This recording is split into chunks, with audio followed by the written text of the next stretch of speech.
Good evening, everybody. Welcome. It's 7 o'clock and it's time to begin. Welcome to our presentation tonight, our invitation to have a very, very big, long dialogue about the moon and lunar eclipses and phenomenon like that. And I'm very excited to finally get to the program. We saw this coming about 3 or 4 months ago and really wanted to have a chance to just get a whole bunch of people gathered together all on the same subject.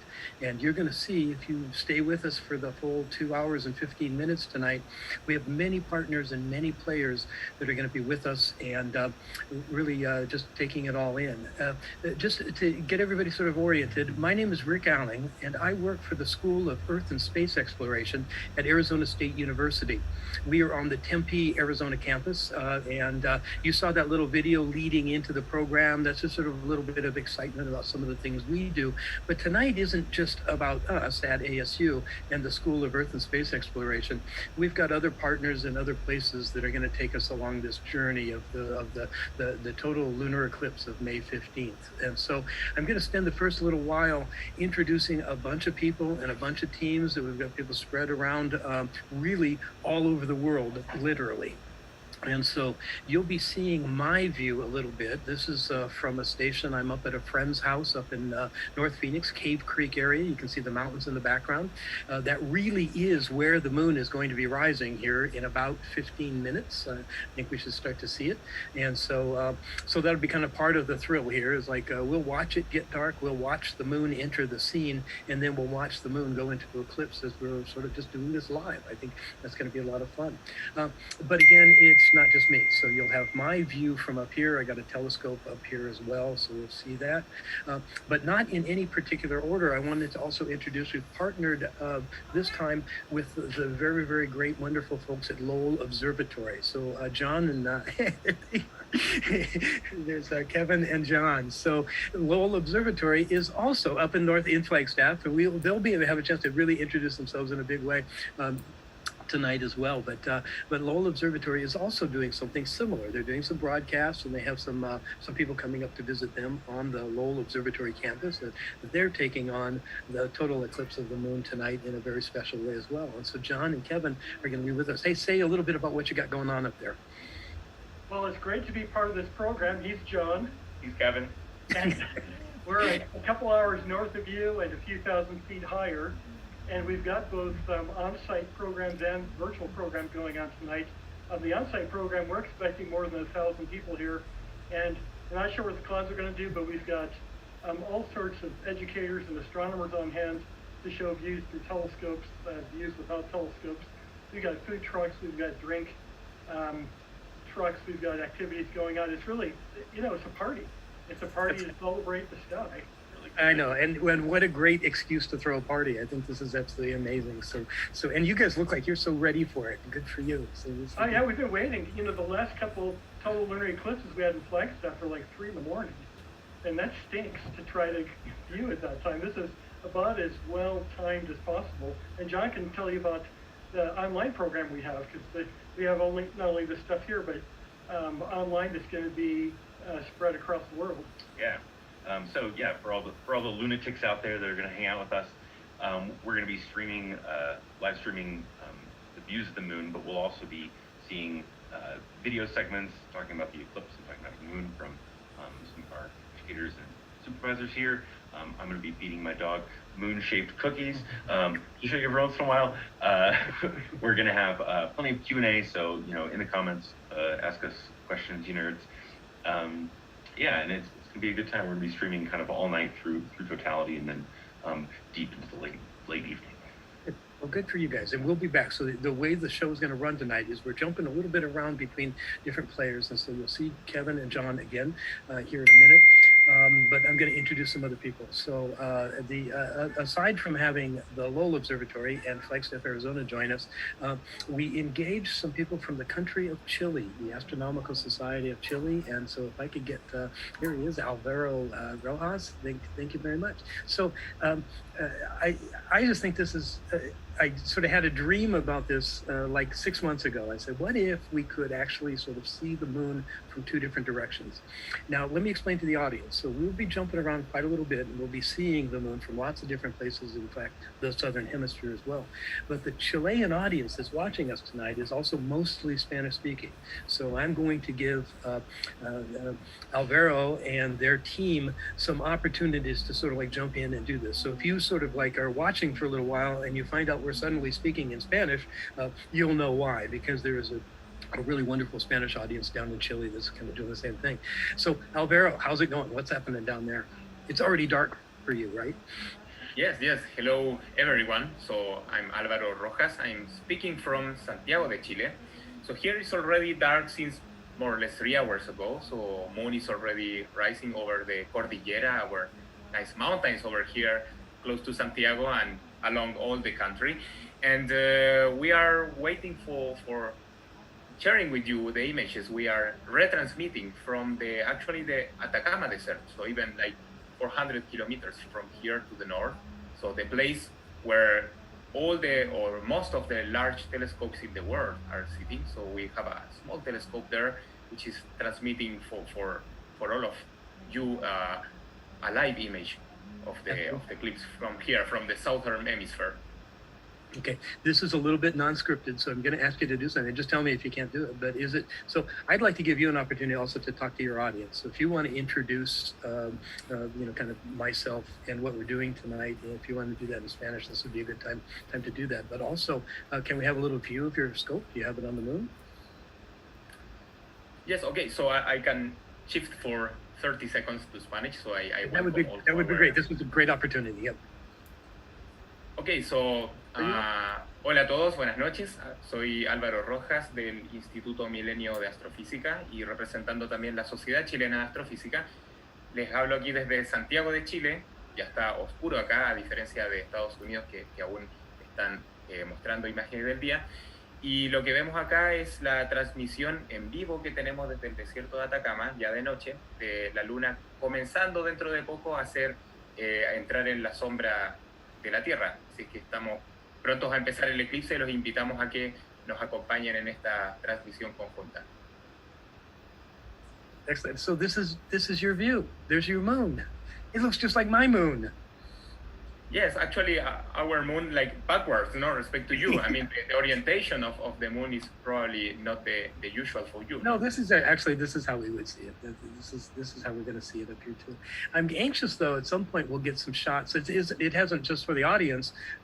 We're still waiting for the moon to rise, and so Chile, the country of Chile in South America, is essentially the eastern time zone of the United States, right? So the east coast of the U.S. is the west coast of South America, and so they already are in the dark. The moon has already risen, and but we are all, they and us, waiting for the moon to start to go into a total eclipse. And so the first thing we're going to see here, and it's actually coming up pretty soon, I would say starting at about 7:28 tonight, we'll start to see the shadow of the Earth take a little bite out of the moon. In the meantime, the moon right now is in its penumbral phase. And so what that means is that it's already partially in the shadow of the Earth. It isn't in the very deep, darkest umbral phase yet. That will happen starting in about 20 minutes. But it's already, I don't know, I mean, we don't have any reference to see what it might have looked like when it was, when it's not umbral, but penumbral. But it does look a little bit of gray to me. And that's, I think, how the moon's going to look up. It won't be its typical brightness when it arrives on our horizon. And we'll see that. But that's very exciting. That's good. It's a great view. So if you want to take some of that into Spanish, and also can you tell us what sort of the telescope you're using here? Yes, here the look we are having at the moon is with a relatively small telescope, not like the big telescope, large telescope in the Atacama Desert. This is a small telescope of around 100 millimeters size, the aperture. So And this is because basically we are looking at the second most brightest object in the sky, after the sun. So we don't need actually a large telescope to get the photons, to get a nice image. So this is a small telescope with an equatorial mount and a camera which is following and compensating for the rotation of the Earth, so we can follow the moon very precisely over several hours if we wish. So it is a small telescope. It is located in an observatory in the Atacama Desert called El Sauce. So that will be the willow tree in English, And it's an observatory where many amateur telescopes are sitting. So in particular, we have this image thanks to Eduardo La Torre. So I would like to thank him publicly, who is an astrophotographer who set up this live transmission, and share with us also to use here. So he's the guy behind this nice moon image. And I guess you and I know this is absolutely live. So this is actually the moon like it looks right now. But I guess it didn't occur to me, but somebody might look at this and say, it's a photo. You just sent us a picture of the moon. Well, it is sort of a picture of the moon, but it's live. This is what it looks like now, right?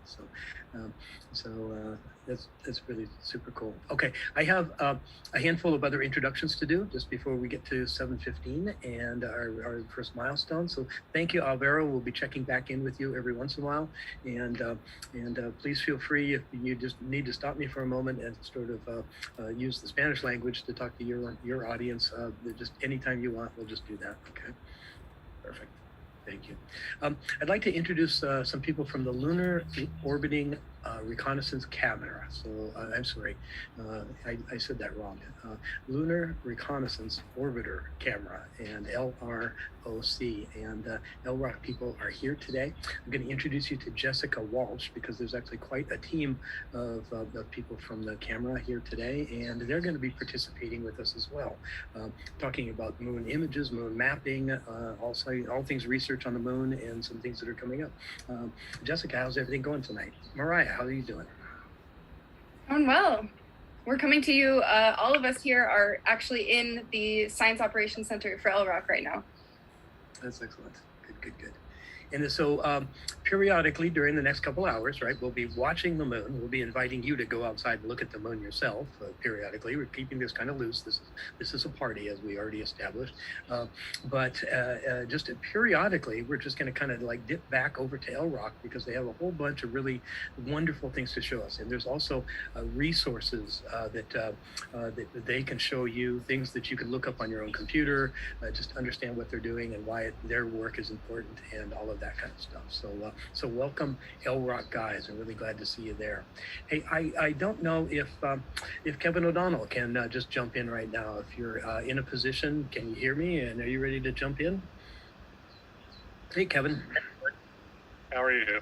So I'm going to keep Kim really busy, sort of like pinning whoever on the screen that we can. So Kevin, you're up in North Phoenix, but you got a totally different rig there. So you're on cameras and that kind of stuff, and you're an astrophotographer. And what do you hope to get out of the night? Yeah, Rick, thanks for everyone who's joining.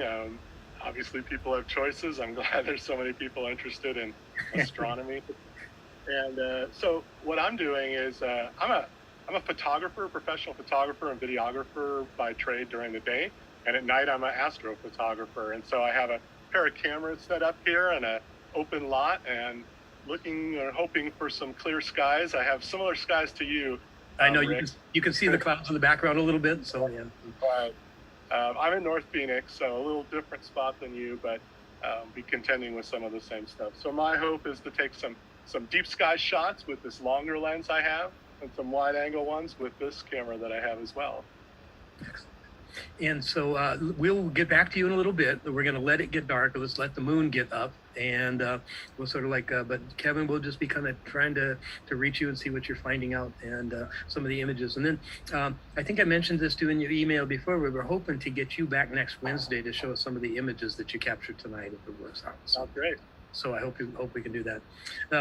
The last introduction I want to make is Maitreya. Are you guys out there? So Maitreya Sanoe and Armandala, and Mahar. I think they're out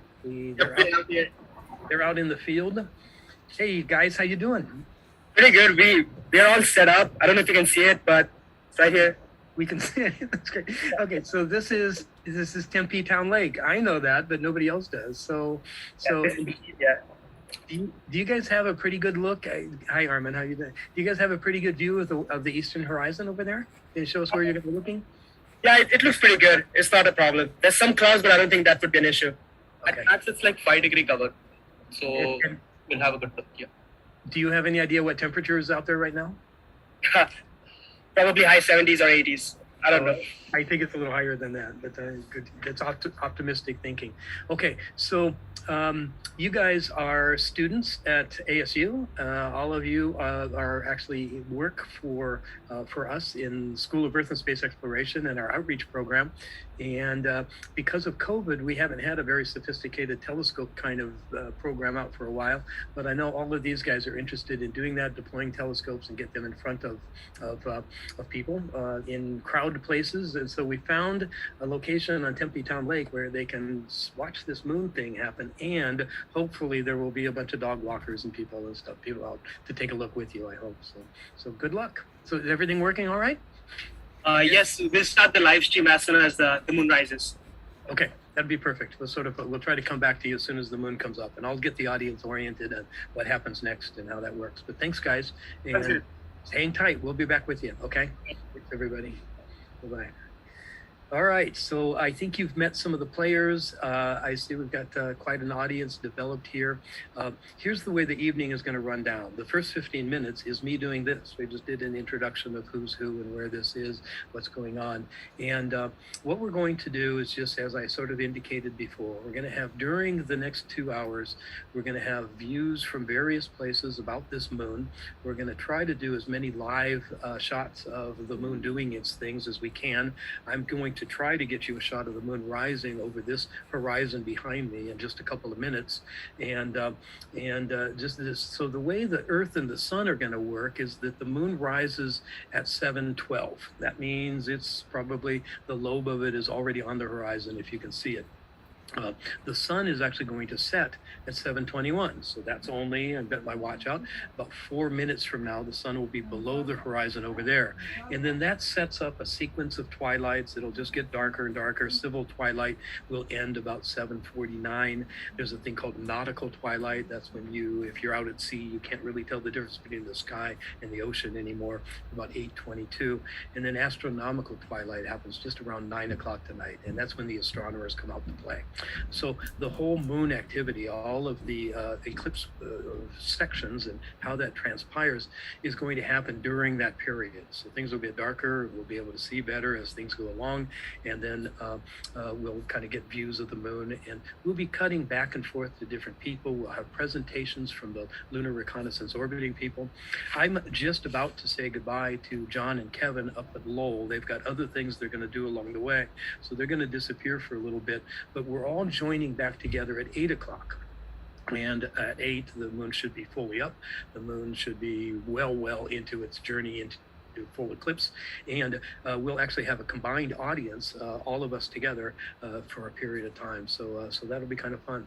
So for you, what I want to do, I'm about to cut away and let Catalina kind of have the voice in Spanish here for a little bit. But for you, stay tuned, come and go, stay with us if you want, watch what we do. There's a way for you to participate as well. I think some of you have discovered it, but in a webinar format, you can't do chat. We don't do that part, but you can do question and answers. So push that little Q&A button and just sort of, you just ask anything you want, comment about anything you want as we go along. If we move too fast and we need to sort of like clarify and comment, stop us and let us do that. We will be doing some poll questions for everybody in the audience to participate in a little bit. So what I'm going to do now is I just wanted to say, John and Kevin, thank you for joining. I'm glad you're part of the team here. We have the live feed from Lowell Observatory, and we'll be seeing that as we go into the moonrise here in a couple moments. And then, like I say, John and Kevin and we'll all be back together again at 8 o'clock for about 15 minutes for a joint presentation. So we'll be doing that. Catalina, if you like, this is probably, and or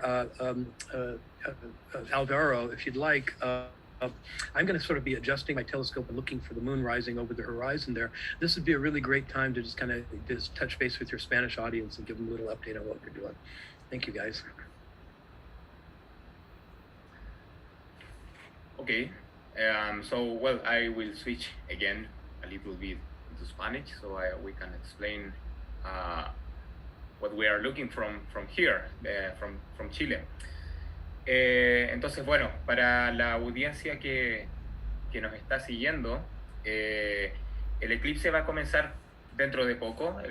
De hecho, el eclipse parcial comenzará ahora casi a las 10:30, o sea, en un rato más, horario de Chile.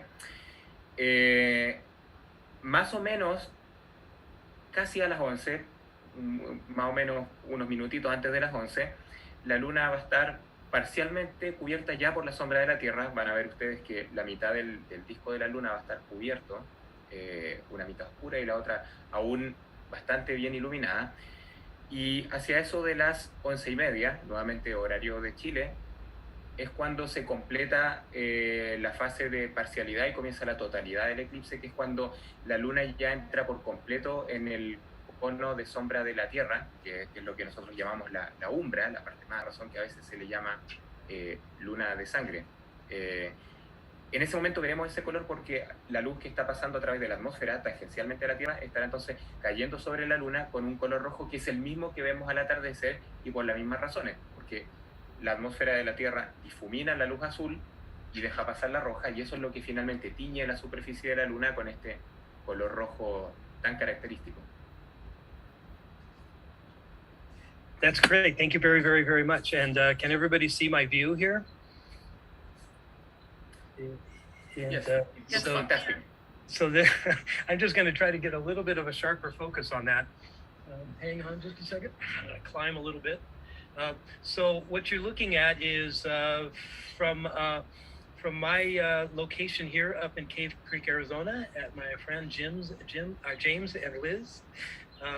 They have a really beautiful view of the eastern horizon, and the reason I wanted to come up here is to see exactly this view come up. So it's really, really super. You guys are you guys watching it? We can. We can see it. So anyway, so this is kind of one of the moments we've been looking for to sort of watch it come up. It looks a little bit sort of pink to me right now, and it just probably has to do with some color correction. I'm not exactly sure. Let me sort of like make it look a little bit more moon-like. No, it's very pink. Is it really pink? Oh, so I'm getting the word here that it is kind of pink. So we're going to see that, first of all, there's a lot of things going on here. Moon rise when there's a full moon is the same time as sunset. So this is pretty, the way to think about this is that the Earth is in between the sun and the moon, and so the whole mechanism that creates the fully lit moon means that they have to be opposite each other. And if that is true, then during that period of a full moon, the sunset and the moon rise are approximately the same time. And so in reality, the real full moon tonight will be actually closer to 9 o'clock, about 9:11 tonight is when it's actually its fullest.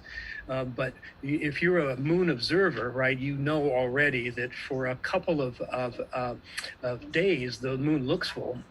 And it actually sort of, but from an astronomical standpoint, it's only a full moon for a very, very particular moment in time, and that happens tonight. And so the reason there's a little difference between when the moon's rising and the sun setting tonight is because it's not exactly total full. It's about 2 hours short. And so, but that's it. I can actually sort of move this around a little bit. It looks like we have some, I'm just going to try to get the horizon below there so you can see that again. Maybe I can zoom out just a little bit so you can sort of get that full view. Hope somebody is taking some screenshots of this as we go. And can see this. So you can also see some darkening now down at the very, very lower part of the moon there in the, it's going to be on your screen kind of to the lower left. That is going to be sort of, this is the beginnings of that shadow thing that's coming in. So I have the moon starting to go into shadow on my cheat sheet is at 7:28. Right now it's about 7:25. So you can see that the moon, you just watched the whole thing happen live. You just saw the moon rise above the horizon, and you're starting to see it now start to go into the totality of its eclipse. And this particular process is going to take a whole hour. So we have lots of time to watch this happen. You'll slowly see parts of chunks of the moon will sort of get darker and start to move off, and other parts will start to turn more and more red as it goes along. So that's really, really nice. This is also, you might have heard, a supermoon. So I'm going to tell you a little bit more about that later in the evening. I want to kind of talk about sort of what a supermoon means and what that looks like. So for right now, I'm just going to kind of check in with my guys out at Tempe Town Lake. I just wonder, are you able to see the moon yet? And are you able to get it into a telescope view? I don't know if those guys are like, they're sort of right under the freeway, so sometimes they can't hear us very well. Yes, we are set up, but I don't think we have a good view of the moon yet. Okay. So, Right. 10 minutes. Yep, let me know when you get back to you. Yeah. I also want to introduce some other players from Arizona State here for a moment. And so we have, as part of our community outreach team, I want to introduce some of the team that is here tonight. So Kim Baptista, you might know that name. She is the one that has been kind of keeping up. She does all the paperwork. She does all the scheduling. She launches the Zoom thing. She is our host tonight. And she kind of helps with this particular part of outreach, along with myself, and another colleague online is Meg Hufford, and a fourth colleague online is Alicia Hyatt. And so the four of us are the staff members that do the community outreach on the ASU campus. And we have ways for you guys to come visit us, and we have ways for you to participate with us in lots of different ways. This is just one of them. And so both Meg is with us tonight to help field questions and keep us on track time-wise. Kim is here to deal with the technical issues and keep the webinar going. And then I introduce you to the students at the lake, but another really key student on board tonight is a young man named Alex Blanche. Alex is working in the background. He will be receiving feeds from other locations, and he also is working to question and answer in the background as well. So I couldn't have asked for a more spectacular show up of the moon coming up over that horizon. I am going to take another moment, and I'm going to ask, first of all, if we have a Lowell feed, if we can see. They were also going to be looking at moonrise above their horizon. I just wanted to see if we actually have that. Alex, do you have something? There you go. Oh, it looks cloudy in Flagstaff, I guess, huh? Look at that. And just a few seconds ago, it was nice and clear. These just have come up just while you were talking about it. So were you able to watch this sort of rise as you were watching the rise over here at the same time? Did they come up about the same time? You know, this one was kind of already seemed to be over the horizon between the telescope, and by the time it started, it seemed to kind of be already on a head start. So we didn't get to see any rising. It was kind of fully out there and ready to go by the time it started. Okay, that sounds really good. Excellent. I just realized I have to plug something in. And then let me check back with the team on the lake already does that. So let me ask Kevin O'Connell, are you still on board? I am. Still too low for me, Rick. Still too low. So you have the mountains that are sort of like over New River on the background over there. Is that right? Yeah, I did try to find a clearing, so I definitely have a better perspective than I would, that some people have, but I probably still need another 20 or 30 minutes before I can show something. All right, and then let me switch back to Alvaro in Chile and your telescope. Are you seeing the same thing down there as far as, doesn't it look to you like we're already starting to get some shadowing on the lower left side of my image here? Is that right? Yes, it looks like moon is already entering the the umbra, no? So starting already the phase that part of the disk is getting dark. Of course, from here, probably the contrast is better because it's already night since a few hours, no? But Yeah. I So can see you are showing that we are all looking at that it's really getting dark, no, in one side of the moon. It totally is, isn't it? Do you have your view? Can you show us real quick on the same screen? Maybe we could we can pin both views. That would be fantastic if you can show both. We can compare actually. I think so. Yeah. So go ahead and launch your view of the moon. Let's just look at the two of them together here. I'm just trying to get mine centered just right. I also wanted to, while we're waiting, to ask Kim and Alex and Meg, if anybody has any questions you want to bring forward, this is also a good time to chat with the audience and see how they're doing and see what's going on in their world. And for me to... Yes, Sam E would like to know, what is your favorite home telescope for a novice astronomer? Oh boy, that's, I get asked that a lot, and I don't really have a very good answer. Loaded question, yeah. So, Sam, here's what I'm going to suggest you do. This is what I kind of tell everybody about this. There are many telescope clubs, amateur astronomy clubs in town, in the Phoenix area, and all of them, oh look, here's some sort of cloud coming into my view here. Look at that. So it looks kind of spooky, doesn't it? All of them have viewing nights, and all of them are full of, they're just loaded with people interested in telescopes just like you are. And so not only will you get to talk to people that sort of picked their telescope for a certain reason, but they'll actually be able to show you, what it is and why it's cool and why they like it and why they picked it and how much it costs. So I'm going to say, I'm not going to recommend one for you. Sorry about that.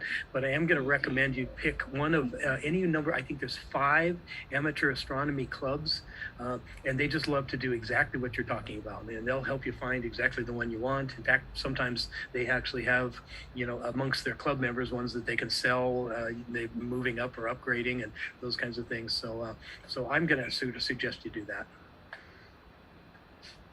Alvaro, we were kind of looking for a feed from you. Can you get it or no? Is it? Oh yes, let's see. Yeah, we have a feed up. 1 second. I'm getting this really spooky cloud across the moon. It looks really super cool. There we go. Okay, there you go. There it is. So it looks to me like you have more of the moon is sort of like darkened out than me, right? I guess that would make some sense. We're just looking at the moon from it's definitely 2 different angles, but in the real angle or distance that we're looking at is not that much between us and you, I don't think. When you're talking about something. I think it's still enough to note somehow, no, that there is a slight difference in how large is the shadow currently, but should be small, no, the difference. We have a kind of triangle, no, and we are looking from 2 different perspectives, but they are not too far away both, no? No, not in the kind of this as far as the moon is concerned, we're just like right next to each other, I think. So. Exactly. We are forming like a very, very long triangle towards the moon, no? This is called interferometry, if I remember right.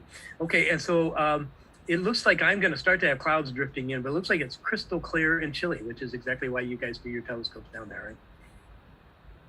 Yeah, exactly. I mean, that's one of the... Look at that. There's an airline just flew by. Did you see that going by my scene? So I'm going to actually, if you want to take a moment and just kind of reach out with your audience a little bit, I'm going to ask that we're going to get organized to get a gentleman named Claude Haynes on. He is actually out at Gilbert Observatory, which is one of those places where amateur astronomers are gathering to talk about telescopes that Sam E. might want to go talk to. So Rick, I can promote him if you'd like. Yeah, that'll be all right if it can. Let's see if he can come on. I want to see what they're doing out there. Okay, am I the only one that saw the airplane fly by the moon? Or is it just me? I guess we're recording this so we can go back and find. All right, well, while we're doing that, Alvaro, I don't know, do you want to do a Spanish break for a second? Yes, that will be perfect. If Kata comes with me, then we can make a small upgrade. Yeah, now would be a good time. Okay, let's do a couple of minutes of this. Okay. Entonces, bueno, nuevamente para la audiencia que nos está siguiendo desde Chile y Sudamérica en general, lo que hemos estado haciendo hasta ahora es comparar dos vistas de la Luna, una desde Estados Unidos, donde como pueden ver ya está atardeciendo, está comenzando ya a verse la Luna con mayor contraste, y esta imagen que estamos viendo en este momento, que es la Luna como vista desde el desierto de Atacama, como les contaba antes, desde el Observatorio El Sauce, pequeño telescopio que está ahí siguiendo la Luna, y vemos aquí mucho mejor el contraste de cómo se ve la sombra de la Luna con respecto también al entorno que ya está completamente oscuro. Y estábamos conversando sobre las pequeñas diferencias en qué tan ensombrecida vemos la Luna cuando se ve desde Estados Unidos y desde acá en Chile, dado que no estamos en la misma longitud. Ellos están en este momento sobre todo en la costa oeste de Estados Unidos o hacia la costa oeste, y por lo tanto ven la Luna desde un ángulo que es pequeñamente diferente al que tenemos nosotros, y por lo tanto no vemos exactamente el mismo nivel de iluminación y de sombra, ¿no? en el disco de la Luna. Así que no sé si... voy a hacer un resumen. Por favor. Sí. Bueno, básicamente están muy felices de participar en este programa.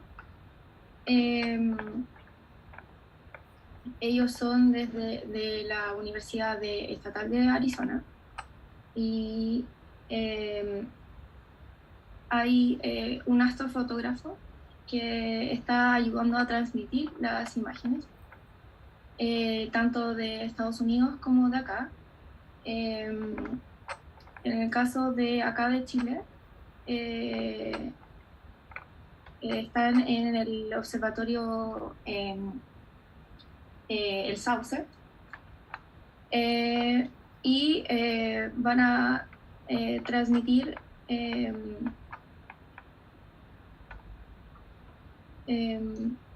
bueno, ya dijiste parte de todo, que están transmitiendo parte de del eclipse, que ahora mismo está en la parte de la umbra, que eso es como lo más importante.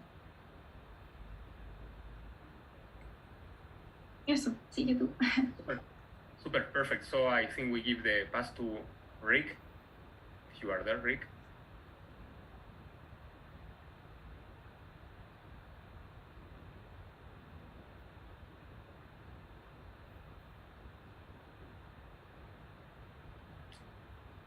Bueno, si no, quizás puedo continuar, puedo contar algunas cosas. Como les contaba anteriormente, el eclipse parcial ha comenzado, como ustedes pueden ver, hace casi 10-15 minutos. Y ya tenemos casi un tercio de la Luna en las sombras, ¿no? Esto se va a prolongar más o menos hasta unos 20-25 minutos más, en que ya la mitad de la Luna va a estar totalmente cubierta por la sombra de la Tierra. Va a haber entrado la Luna en el cono de sombra de la Tierra casi en su mitad, y hacia las 11:30 vamos a presenciar la totalidad, que en el caso de Chile, dado que estamos más hacia el este con respecto a Arizona, va a estar más o menos pasando por el punto más alto en el cielo, o sea, va a estar casi cerca del meridiano, o sea, va a una posición, digamos, muy apropiada para la observación directa, observación con prismáticos, telescopios, lo que tengan a la mano. Y por el lado de Arizona, la Luna va a estar ya habiéndose desprendido un poco del horizonte, dado que habrá pasado casi una hora desde que salió y desde que comienza a anochecer por allá. Así que, bueno, tenemos que seguir aquí esperando a que esto progrese, y para que podamos ver aquí a través de la imagen, y por supuesto en vivo, si es que tienen la opción de salir a un lugar despejado y que no haya nubes, van a poder ver directamente la Luna y su característico color rojo una vez que alcancemos la totalidad. Excellent. Hey, thank you very much, Alvaro, and I really appreciate it. I really love if you would pass along one of the things we were trying to achieve tonight is just make sure sort of people know that the world is a lot smaller. I mean, that's what we were talking about, right? It's a lot smaller than we think. We're all part of a bigger universe.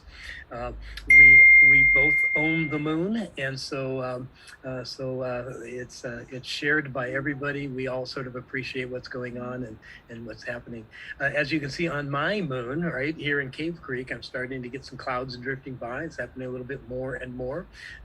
So we'll just make sure that we keep your view available to us, just because you've got better skies, I think, right now than I do. I wanted to just take another, I'm going to just kind of move over to the LROC team, Lunar Reconnaissance Orbiting Camera. I think this is a really good time to take a little moment and see some of the research that they're doing. I'm also going to invite people, I don't want to say now that I'm introducing LROC to go leave or whatever, but I wanted to remind you over the course of the hours or something like that, find time to get out in your own backyard and take a look at some things. Find time to don't just kind of be on our screen, watch what we have to do, keep it on. If you can actually take your webinar device out in the backyard with you and watch the moon as we're talking, that's really the best thing. But I don't want to sort of like keep you locked in your house when the phenomenon is happening outside. So anyway, let me introduce the LROC team, and you guys have the floor for a little bit. Thank you.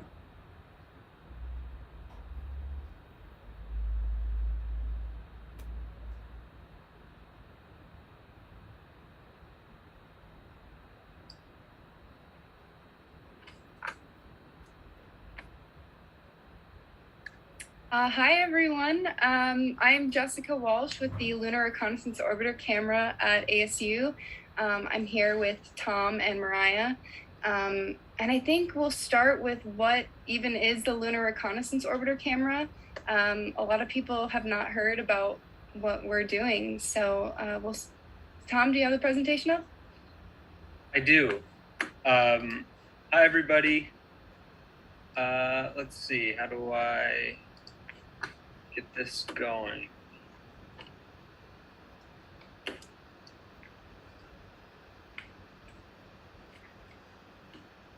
Are we seeing this? Yep, we can see it. Got it. All right. Hi, everybody. I'm Tom Taberzi. I'm a research technician here at the Lunar Reconnaissance Orbiter Science Operations Center. My personal job is taking high-resolution stereo imagery and making them into digital terrain models of the moon. We may talk about that later in the night, but first off, I'm just going to give a brief introduction of what LROC is. So LROC stands for the Lunar Reconnaissance Orbiter Camera. It is a suite of cameras on board the LRO spacecraft, which launched 13 years ago. The suite of cameras that this instrument is made up of is one wide-angle camera and two narrow-angle cameras. The narrow-angle cameras are push broom panchromatic, which basically means black and white images. The WAC is broadband 7 bands of light camera. So here are a couple of things that we make with the LRO camera. The left is the near side of the moon. It's a mosaic of images taken by our WAC camera. The right image here is a recreation of one of the famous Apollo images called the Earthrise. So this is, we took this image, it's actually kind of a composite image. It's a NAC camera that we slewed the spacecraft to take an oblique angle of the moon's surface.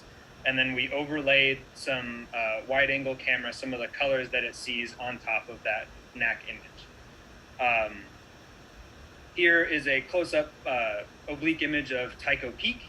It is about 10 kilometers in length, kind of deep here.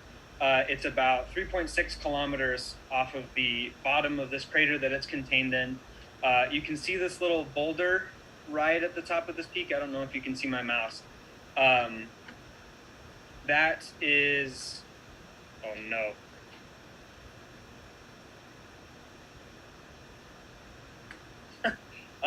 That is a boulder that's about the size of a professional sports stadium. So American football or football, it's an enormous boulder on top of this mountain. The mountain is again 3.6 kilometers high off of the bottom of this crater. That is about the same size, the same elevation as Mount Fuji in Japan, which is huge. So here one of the things we do with the LRO camera is we take images of our Apollo landing sites. So here's Apollo 11, where we have some kind of mapped out landmarks. And on the right here, we have a composite image of a bunch of NAC photos so that we can see the descent stage of the Apollo 11 lander that was left behind. That's all I have for kind of the brief introduction of LROC. My colleagues have anything to add? Go ahead. Sorry. Go ahead, Jessica. I was going to say, if we have time, I have a presentation about some LROC discoveries, or we can save that for the next portion. Let's hold for a second. I've got two things I want to do. Why don't you guys just stay really close? Thing number one is wanted to remind the audience, and I'll just keep doing this over and over again, is that there is a question and answer tag on your screen. So if you just have anything you want to know, if anything Tom said sort of makes you want to ask the next question about some of the work that they do, please feel free, and we'll bring some of your questions right onto the screen here. And address them live, or sometimes we address them in the background and just kind of like make sure you know what's going on. I just want to show everybody it's looking darker and darker and darker now on the moon. You can still see the edge every once in a while on my view here, and so anyway, I'm just going to leave it on. I'm just going to like say that's the moon and that's where it is, and if the cloud's clear, you're going to see it. But I also, if you guys hang on for just a second, I wanted to go see if I could get Claude Haynes on board. Claude, I know you've sort of been in the background over there, and let's just make sure we can see you and hear you. And you're out at Gilbert right now, right? Is that right? Right. I'm at the observatory, and I'm going to try my cameras if it's going to let me do that. And there we go. So we have the observatory open. We're not able to look at the moon because of the walls, so things have to be at least 15 degrees above the horizon for us to see them. But I am going to walk out and just give you kind of a look at the crowds. I want to see it. I want to see a crowd of happy people. Okay, there you go. We have a big crowd of happy people as I wander down. These are the folks that are waiting to look through the telescope. Okay. And we have a good group of them. And then I'm going to swing over here, and if I can just swing between you folks, here we have on the lawn maybe a few hundred people, and we've got like 8 telescopes from the East Valley Astronomy Club. Okay, I'm afraid it is getting dark and it's going to be hard to see, but it's all right. It looks to me I'm not like getting much attention here, but we do have a good number of folks here. It looks like, and as we go over, we can see there's the moon, and you're seeing a good shadow.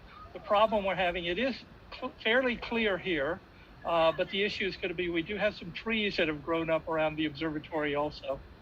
But we're having a really fun time here with a lot of folks here at the observatory. I'll swing around this way, and you can see the dome.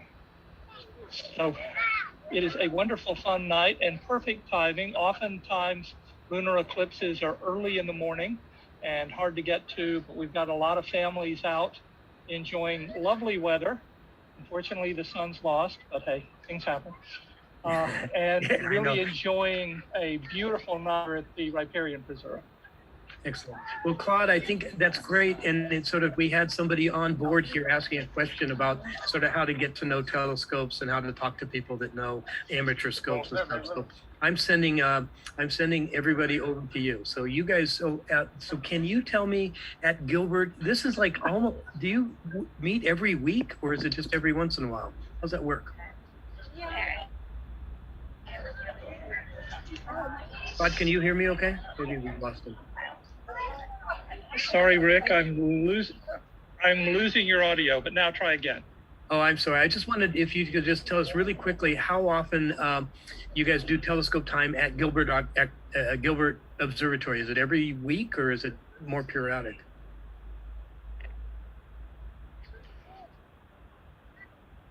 Oh, I'm afraid we don't have really enough signal for this. I'm sorry, Claude, but thank you for showing us around.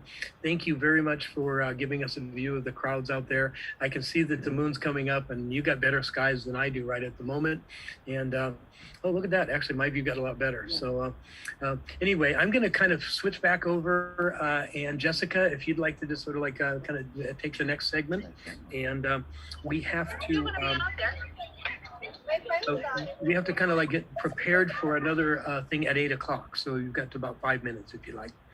Okay, I will try to go as quickly as possible. All right, so I'm just going to do a short presentation on some of the amazing discoveries that LROC has made within the last 13 years. Can everyone see it? Yep, we can. All right.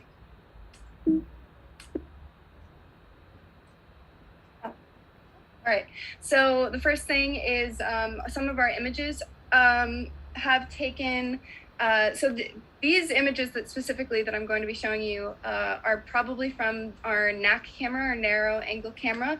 It has a resolution around 1 meter per pixel. So they are very high resolution, fantastic images. The first thing that we have taken great images of in the last 13 years are called irregular mare patches. They're believed to have erupted as recently as 100 million years ago, which is really geologically young. And I have a short video to play. This is kind of a zoom in on one of our images that we've taken. This one in particular is called Aina.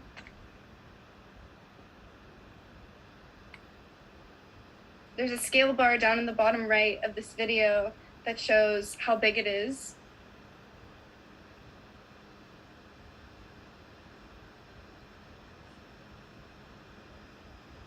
And I'll just read the caption along with it. Thought to be composed of basaltic lava, similar to the surrounding mare that it's found in.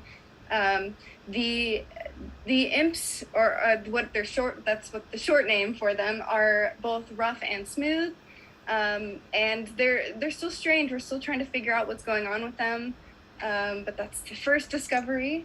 And then another thing that we've been taking great images of is these permanently shadowed craters at the South Pole, minus 388 degrees Fahrenheit and colder. We think that this is probably a great location for some water ice on the lunar surface. And we hope to send some astronauts there to check it out.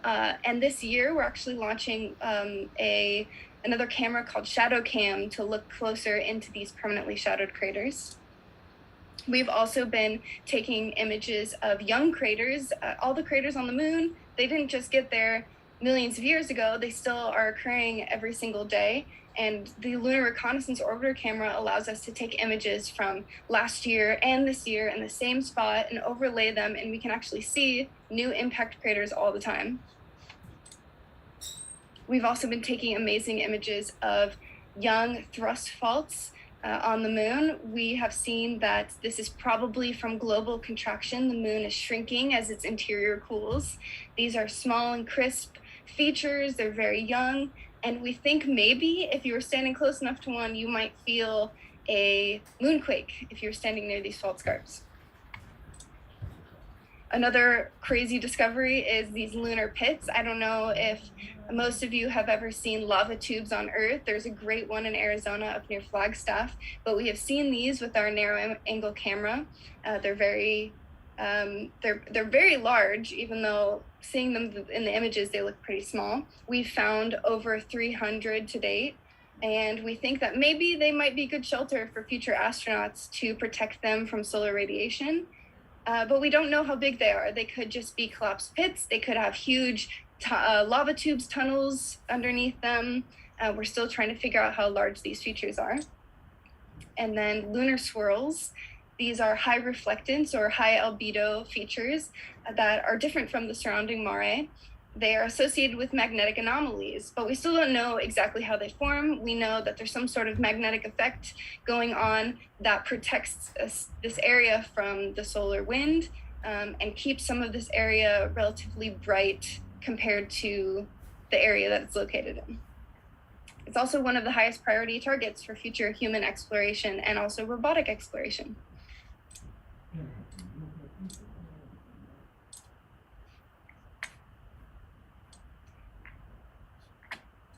Thank you, Jessica.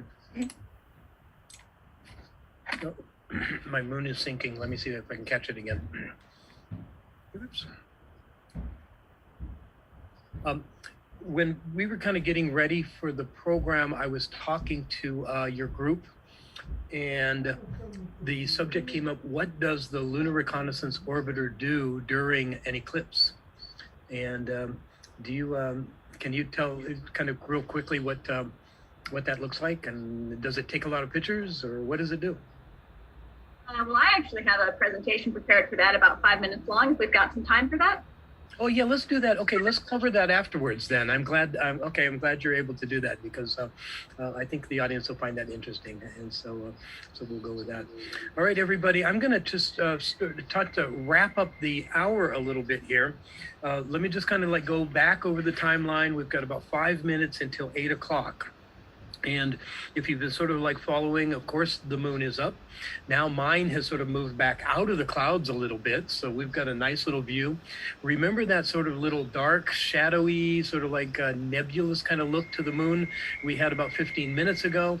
Now it's starting to show more of a defined edge. And what's happening here, of course, is the moon is moving into what we call the umbral shadow, the darker shadow of the Earth, and it's getting to be about halfway there. So right now is 8:52, and on my little chart of things going on, we should see the greatest part of the total eclipse at about 8:29. So we've got about half an hour for this shadow to keep moving apart. What I want everybody to watch for as we do this, of course, again, I'm going to say, step outside, use the question and answer button. We got to keep this going throughout the whole thing. But step outside and look at the moon. But you're going to start to notice at some point the moon is going to start to turn kind of a reddish orange color. Right now, from my point of view, where I am, I've got about half a dark moon and half a very white silvery moon, like it kind of looks normal. So watch in the next half hour as you're sort of observing the moon, and sort of see if you can identify the times that it sort of starts to go, when it actually starts to go into that orange or red phase. In just a moment at 8 o'clock, in just a couple minutes, we're going to go back and rejoin Lowell Observatory. We're going to have a dual audience across both systems, and I'm going to ask them. They also sort of had a partnership with Texas, another observatory, and we're going to see if we've got some views from there. I'd like to see what's happening in Party Land at Lowell Observatory when we get there, and then when we come back for the second hour, so we'll spend 15 minutes in partnership with Lowell Observatory. During that time, we'll go back down to Chile and sort of just see how things are going down there with their moon. And this is our chance to sort of learn a little bit more about Lowell and their ongoing programs, a little bit more about ASU and its ongoing programs. And so you've got 2 minutes to go out and just kind of view the moon real quick. And I'm going to ask my team, Alicia, Alex, if we have any questions we can answer just for a minute or two before we go live with Lowell on both feeds. We've had a lot of great questions. We have some regarding more about the Lunar Reconnaissance Orbiter camera and its team and how they work. Fred actually asked, do you study spectral lines from the LROC?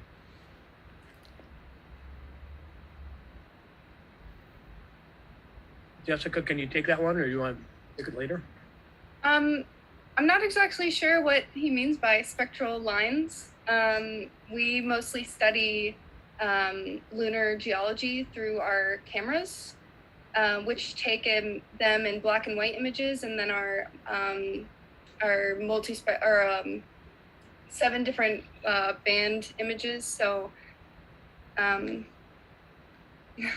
I I think the question, it's related to the same thing. So basically, the spectral bands that you guys use are outfitted on this particular camera are tuned to sort of like help with the focus on geology.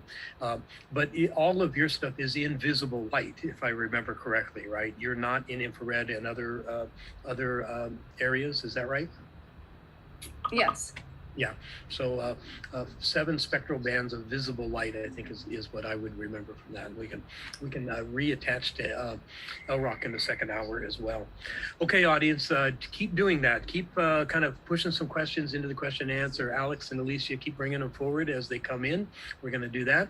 Now I'm going to welcome back to the screen Kevin and John. And you guys look exactly the same as you did like about an hour ago. So we were going to switch positions to see if you noticed. see switch shirts or something like that. So let me kind of turn my image on here for a second. So you that's can a cool glow. You can tell I am actually outdoors, right? I'm out. Let me see if I got a little. Rick, it looks like you were eclipsed. I don't like that. Yeah, no, I'm going to leave that off. Yeah, I'm actually outdoors. And I just have to tell you, there's a little thing going on in the background up in Cave Creek at this particular place. The frogs have just started singing. And so if you hear, can you hear it a little bit? So the audience is loving it. We've had comments saying we love the background noises from Rick. Okay, so I apologize for it.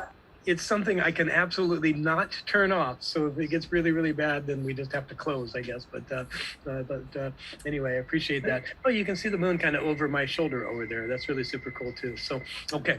Anyway, do we have actually a view of your patio? Do we have a view of the party there at Lowell Observatory? I'm not sure if they're able to connect. Okay. We did have some clouds earlier, and there's clouds now, but we're able to still see it. It's really kind of eerie because of the cloud cover, but you can still see the eclipse. We're just looking at the screen here. And so you have the frogs in the background. You might hear some people in the background here chirping. We've got this big in-person event that I don't know how many people are out there, but based on earlier sales, we're probably have more than 1,000 people up here tonight. Excellent, great. And whatever the clouds do, we've tried for years to complain and to move them, but it just doesn't work. And so we're making the most of it, but we're still catching views of it. Yeah, we got live music, boy performances, it's activity. Sounds like you're more than just an observatory. You're the party on the we know how to celebrate space in Arizona. You guys are a couple, and you think about the heritage of space exploration. You were talking about a little bit earlier here at Lowell. Lowell's been here since 1894, so 18 years before Arizona was even a state. Yeah. Where you had cowboys and lumbermen and astronomers walking around Arizona. What could go wrong with that? No, it's really a great heritage, and in fact, the moon.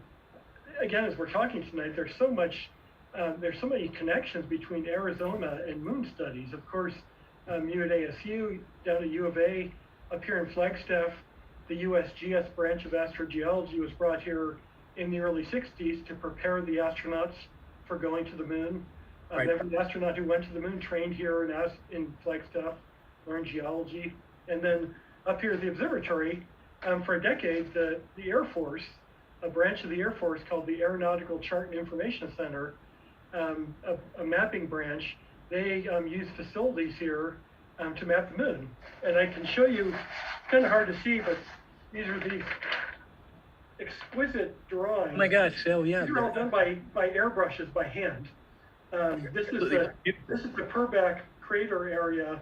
If you've ever looked at the Purback Cross, right around first quarter, it's kind of a cool feature to see.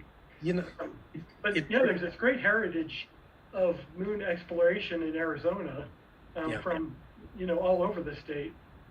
You just reminded me of something. I know that you guys have a program where you do YouTube videos, and showing that particular chart, it would be really fun to do something with the reconnaissance orbiter people, LROC, because they have some of the most sophisticated mapping of the day. It would be fun to compare what some of those old airbrushed images look like, actually, sort of in new high resolution photography today. And there are a number of nerds here I was going to say at the observatory, but I could narrow that down to in this room. Yeah.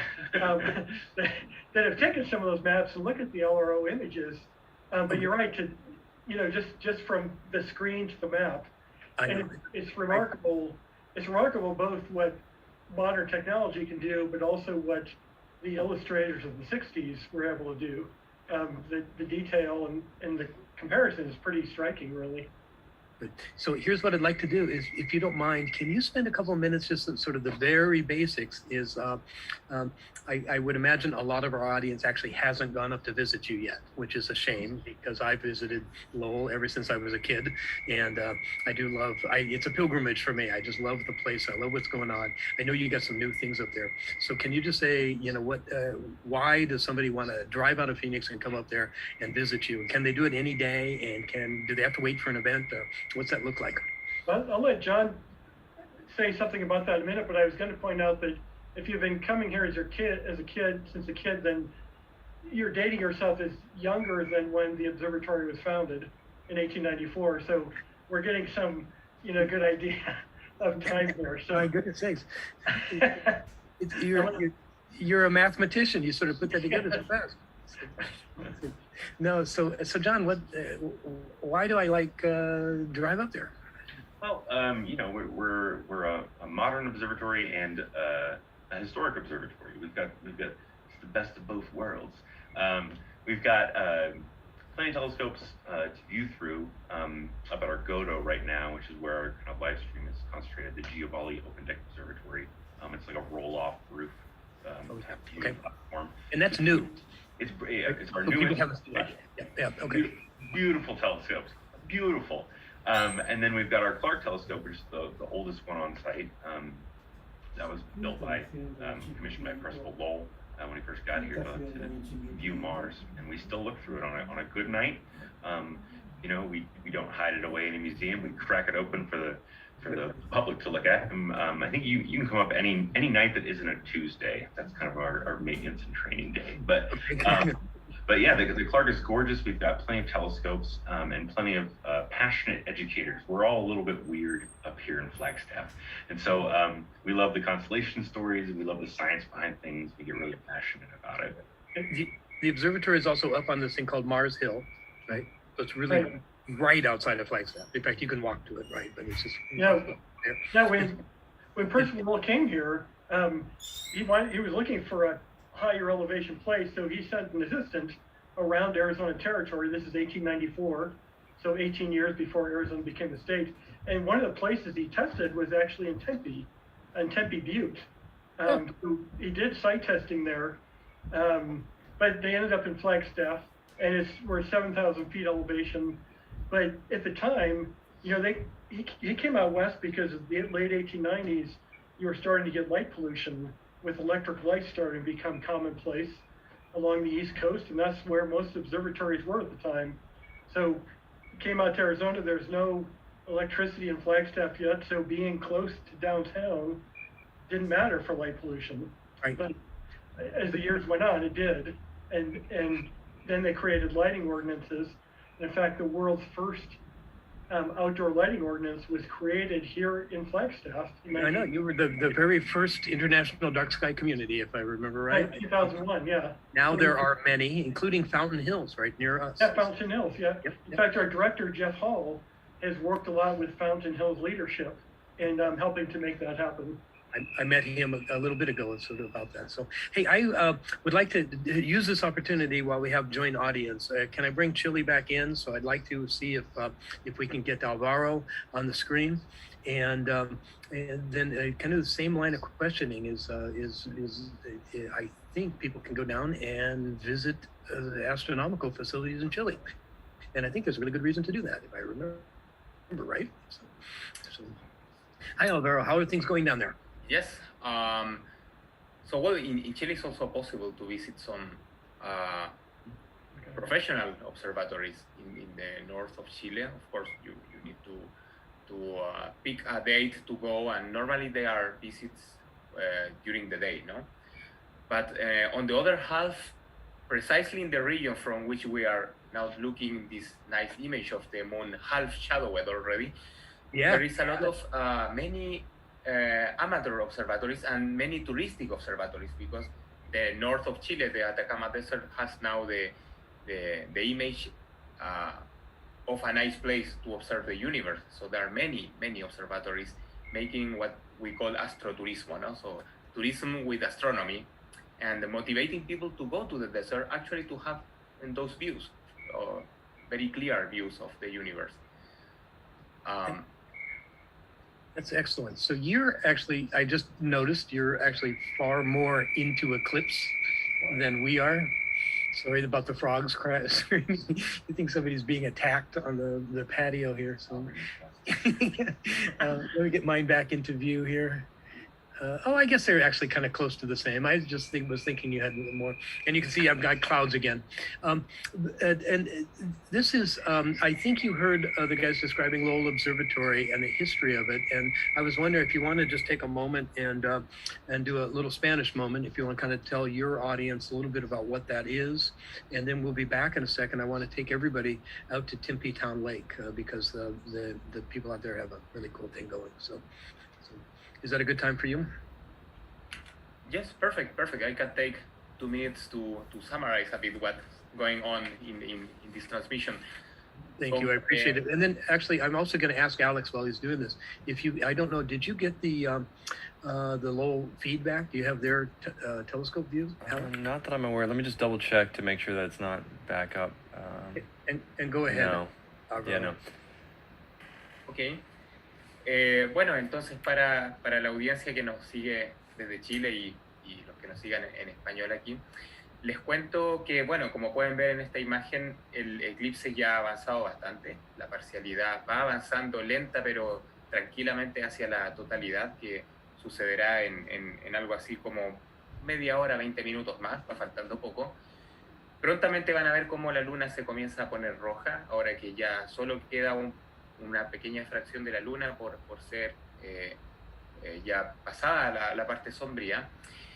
Y lo que se ha estado hablando acá también ha sido con respecto a los observatorios históricos. Nos hablaba hace un rato atrás, desde el Observatorio de Lowell, donde nos cuentan cómo fue la historia de este observatorio, que surgió como un observatorio profesional hacia finales del siglo XIX, y que se ha ido convirtiendo con el tiempo también en un observatorio que recibe turistas, que recibe gente que quiere tener una experiencia astronómica, y entonces es un lugar de reunión para los astrónomos aficionados y para todos los entusiastas de la astronomía.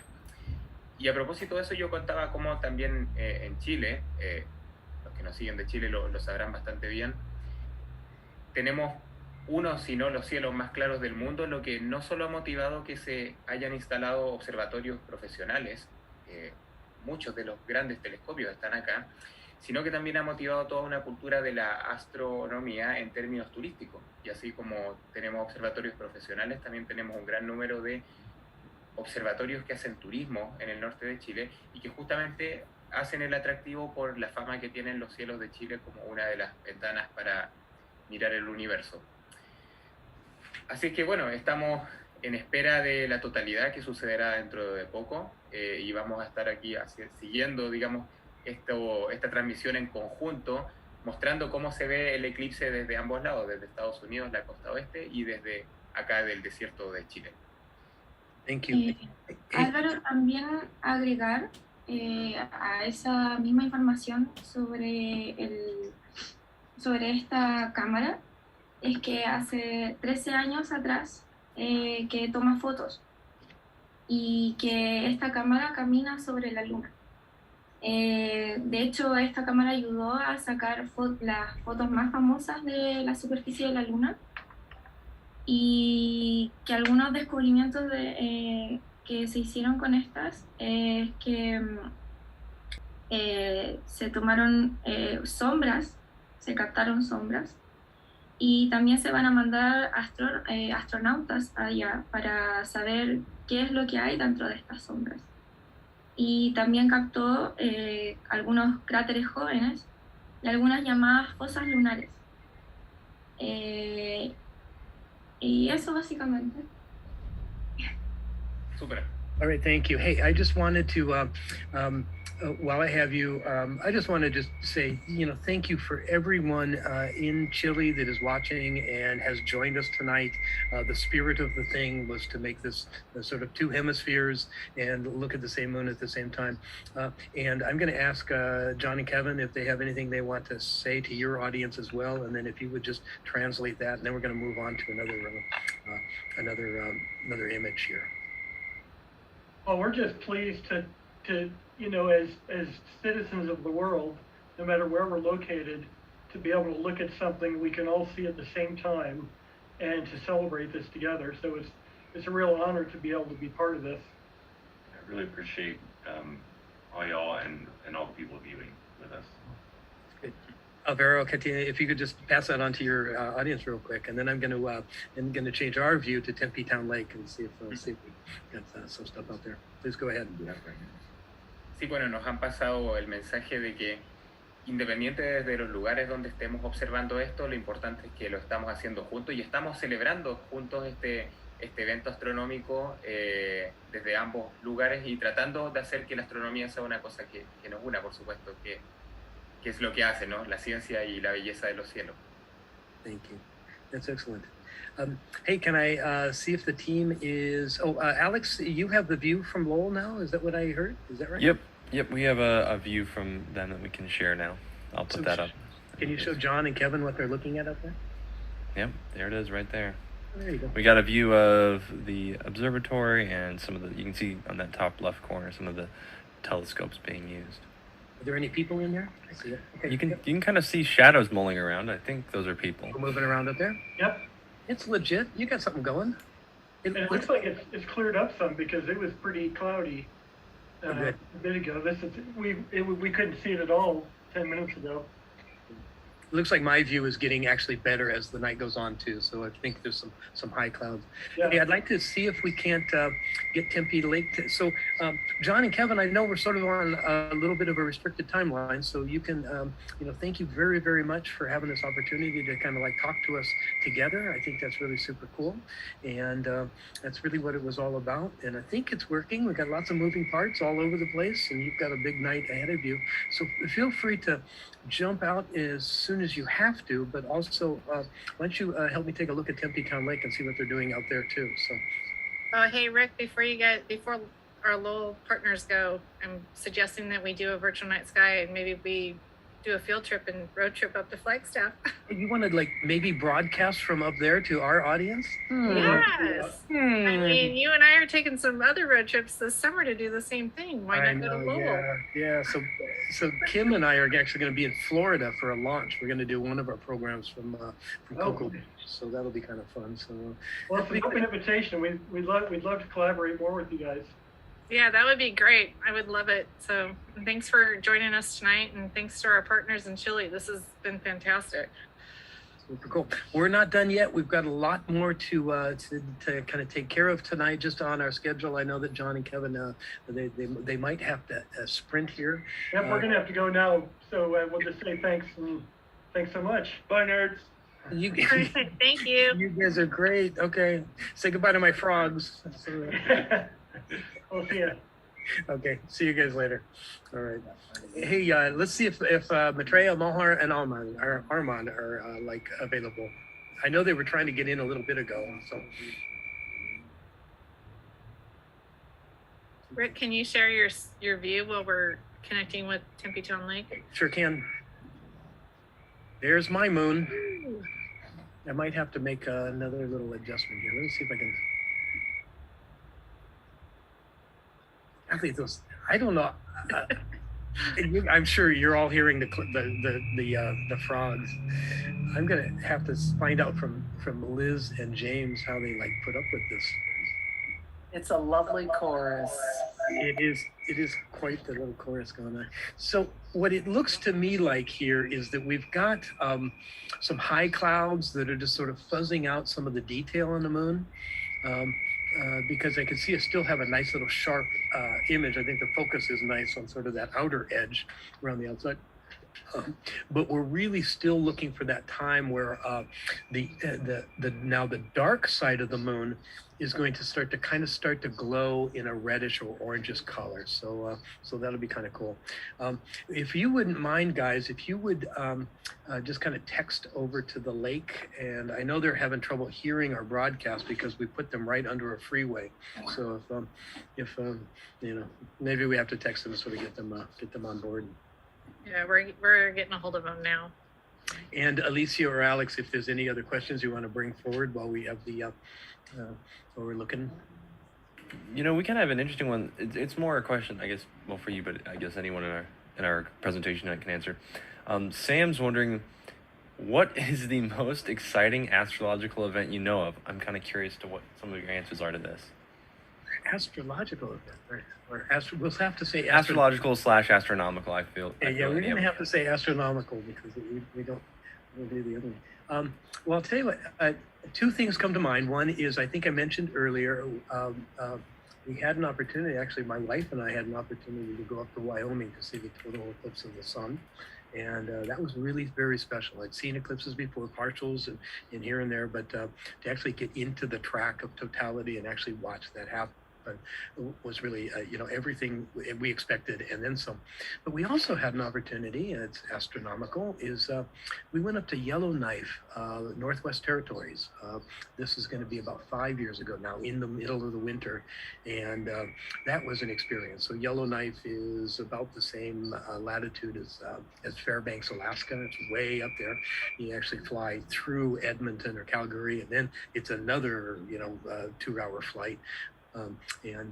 The aurora is absolutely stunning, and it's amazing, and that was really quite an experience. So, but then I guess the other thing I would say, just in general, I just love that people engage in this so wonderfully. I mean, the whole idea of astronomical knowledge and how it's affected cultures throughout the history and around the world, all of it is fascinating to me.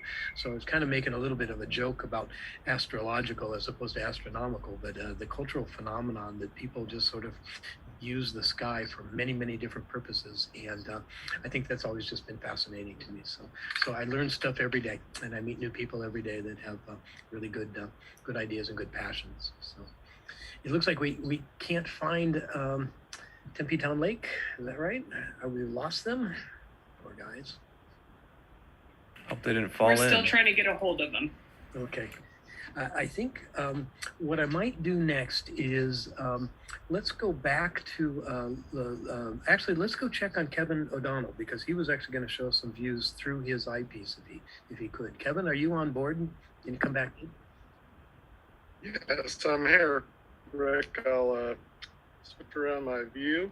It did have some clouds roll in just in the last few minutes. I know. Kevin, I think you have kind of the same clouds I do, right? You're North Phoenix and I'm north of Scottsdale, and so we probably kind of have the same issues. Yeah, I'm having a hard time sort of seeing my view too. Let me see if there's any way I can do it. Like yours is the main view I'm seeing right now. So I kind of wanted to move this around and show folks. For one, it's live, but I'll give it a zoom in. Now, my other option is I can always switch over to a previous image from just several minutes ago. And therefore, I can get something that has a little more... I've been taking pictures all night.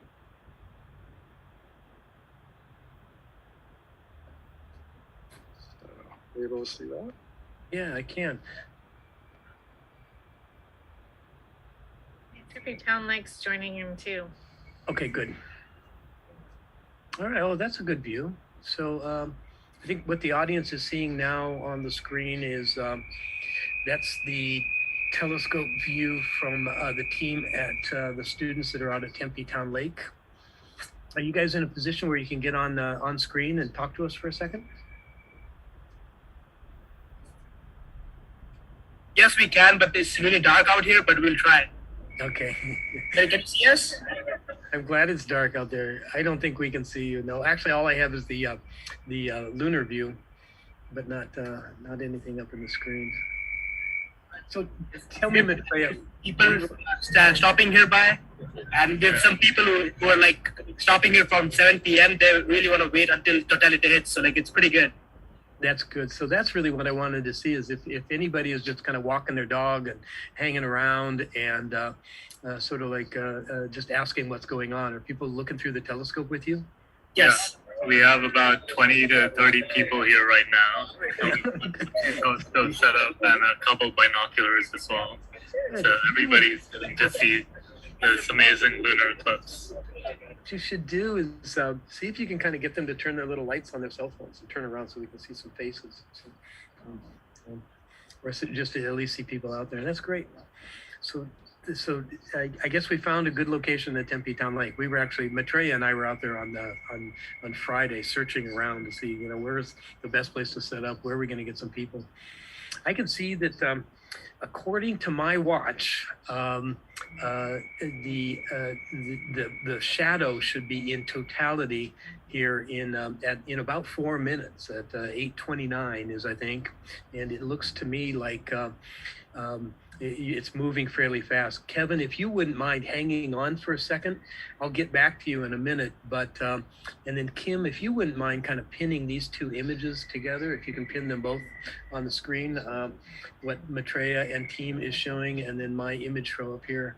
It looks almost the same. I think I might have a couple more clouds, but let's just kind of like hang here and watch what's going on, because I think as we do this in about 4 minutes, the moon should completely disappear. And I'm surprised, I can see it maybe in Maitreya's image a little bit. I'm starting to see that sort of red glow in the darker part, but I don't see it on mine yet. It definitely looks like it if I look at it live. So let me see if I can adjust my my temperature here. See if I've got some.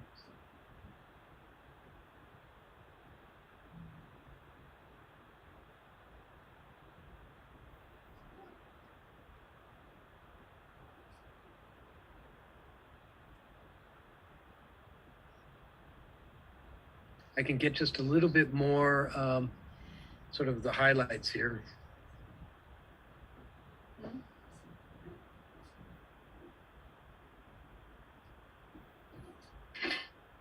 This is almost spooky looking again, right? So.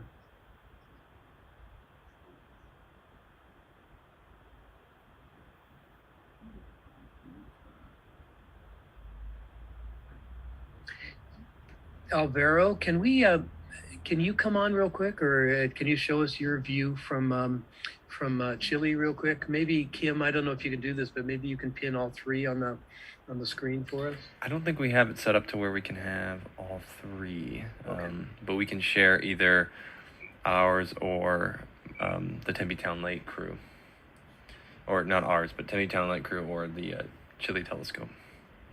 Look at mine is just Might about be able to share simultaneously.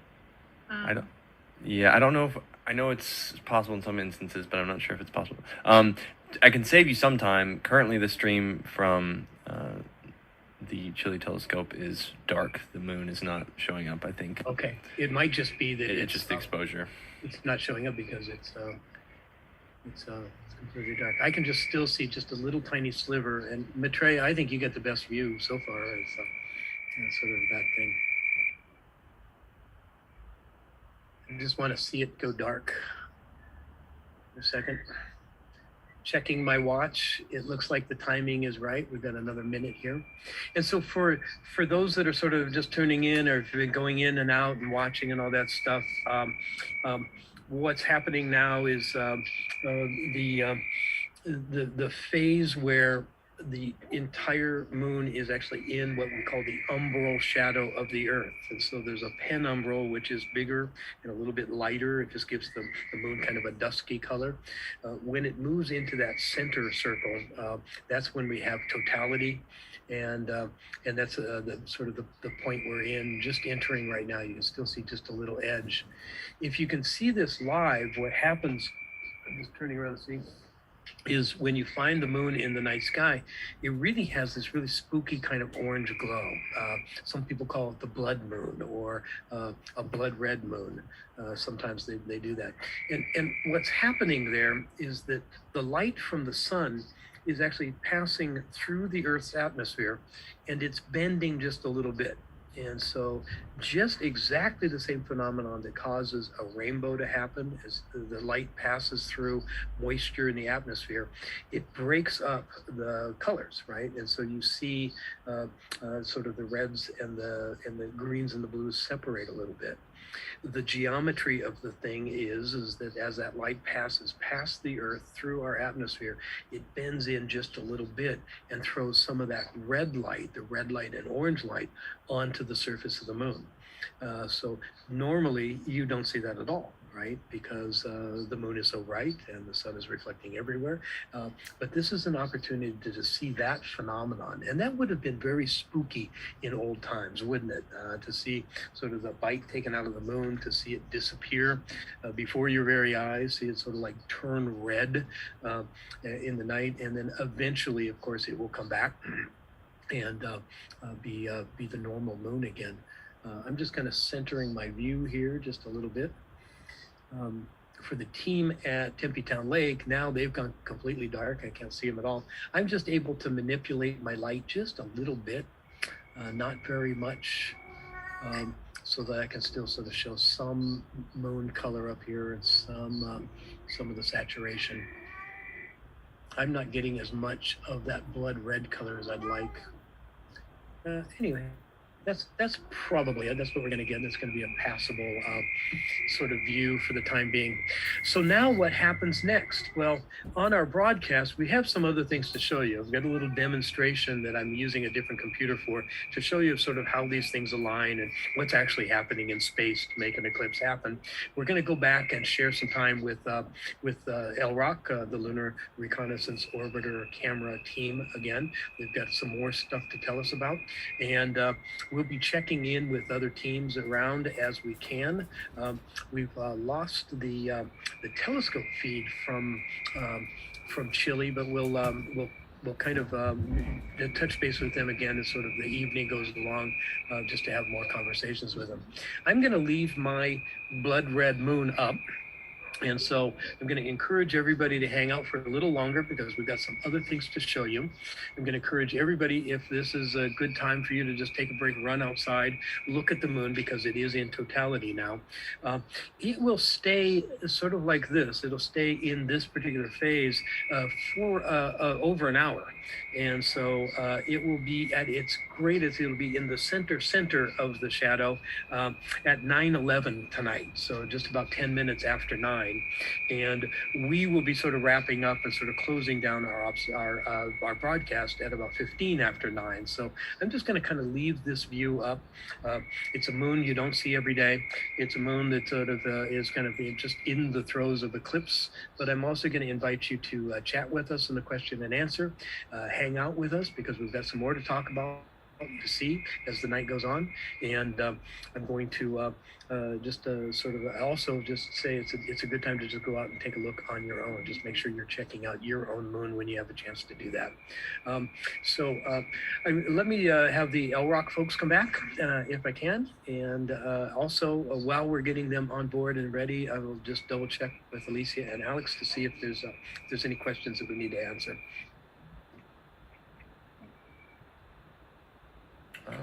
It looks like we've got a lot of. We don't have any questions at the moment. Okay, that's here's one you might know off the top of your head. Keegan's asking: is the duration of lunar eclipses always the same? Good question. And the answer is no, not exactly. The geometry changes just a little bit, but lunar eclipses are a phenomenon when we have totality like we do tonight. And when in our particular location on Earth, the moon sort of passes, sort of directly, the Earth is directly in between the moon and the sun, that's when it takes the most time. But the lunar orbit is really crazy and funny. Sometimes the moon moves a little bit faster, sometimes a little bit slower because it's an elliptical orbit. We do that too on Earth, but the moon sort of does that characteristic. So it all depends on, three things are happening. Not only are we on the surface of the Earth and we're moving, we are also, the moon is also moving around its orbit. And of course, the moon, the position between the moon, the sun, and the Earth is always changing. And so you have to take all those things in total, and the total duration from very beginning to end on an evening like tonight is substantial. This is about as long as a lunar eclipse takes. But there are other instances where it just sort of like moves a little bit faster, or it's a partial, or it doesn't quite cover the whole moon, and so you see it sort of like take a little bite and then leave again. So all kinds of things are possible. It's a very complicated orbit. That answers. All right, Tom, I see you're on board. Let's see, Tom, Nicole, can we get you back onto the screen here? I'm just going to leave my image up so it's in the background there. Thank you. Hi, Tom. Welcome back. Hello. Hi, Jessica. Hi. So I know when we were talking. Sorry, never mind. Go ahead. I know when we were talking about the program this week, I know you guys have a tremendous amount of stuff to do. So I just wanted to sort of make sure we've got some more time for you to kind of show another presentation, another demonstration. I want to get to sometime the question about what does the camera do during an eclipse? So do I get there? And then I also wanted to just make sure that you're able to share some resources, some things that people can do on their own, outside of the eclipse and outside of what's going on to learn more about El Rock. So I'll turn it over to you guys. Yeah, well, if we want to get to the talking about what we do with the camera and the spacecraft during an eclipse like this, I am prepared to talk about that. I can't wait to hear. Let's see. Share screen. Yeah, it's all right. So I'm Mariah. I'm a research analyst here with the Lunar Reconnaissance Orbiter camera. I'm part of the team that tells the camera what to take pictures of, and then gets those images off of the spacecraft once those pictures have been taken. So during an eclipse, we've got a solar-powered spacecraft. That's what these big panels are jutting off of the side of it here. That charges the battery when it's in the daytime side of the moon, which then allows it to run while it's on the nighttime side of the moon. And as you can imagine, during an eclipse, when the entire moon is covered by Earth's shadow, it obviously cannot use those solar panels to charge, which becomes a problem. So there are a lot of steps that are taken to ensure that the spacecraft makes it through this time where it can't recharge and it can't really keep its heat in, so that when the eclipse is over, we can get things back up and running again. Yes, here's a little diagram. Obviously, no charging happening over here right now, what we're in.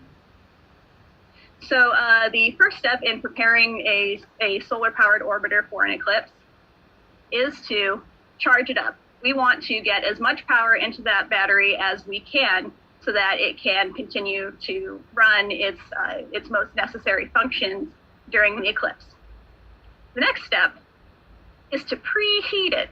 Obviously, when it's in the shadow, it's not getting any charge. It can't run the heaters. It's also very, very cold.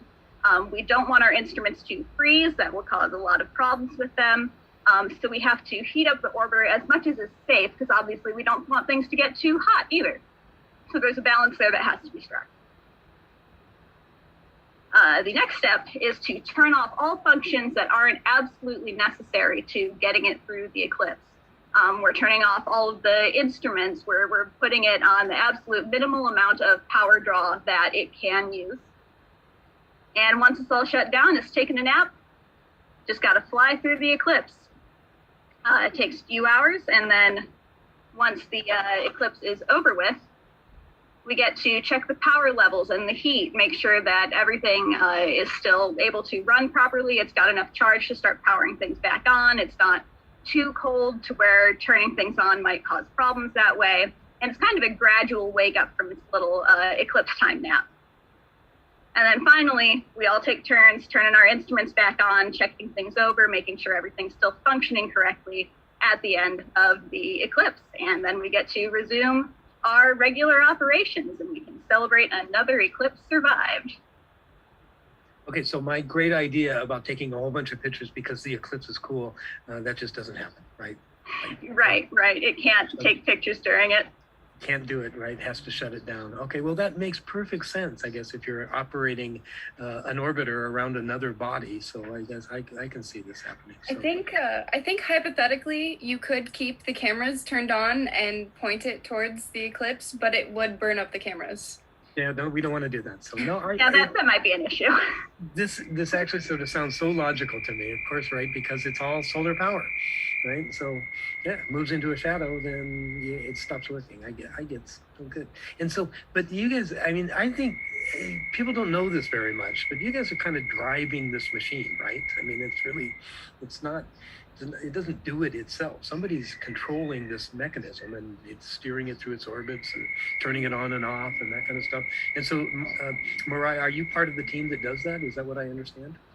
Yeah, I am part of the team that operates our specific camera, the LROT camera. There are 6 instruments in the payload of the spacecraft and also 1 technology demonstration.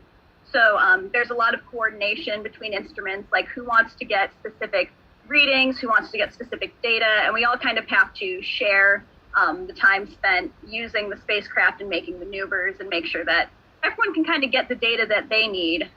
So there's a lot of coordination between all of the instrument teams. I'll bet there is. That makes sense because everybody actually has their own data they're trying to collect, right? And so I get it. Well, that's really super cool. All right.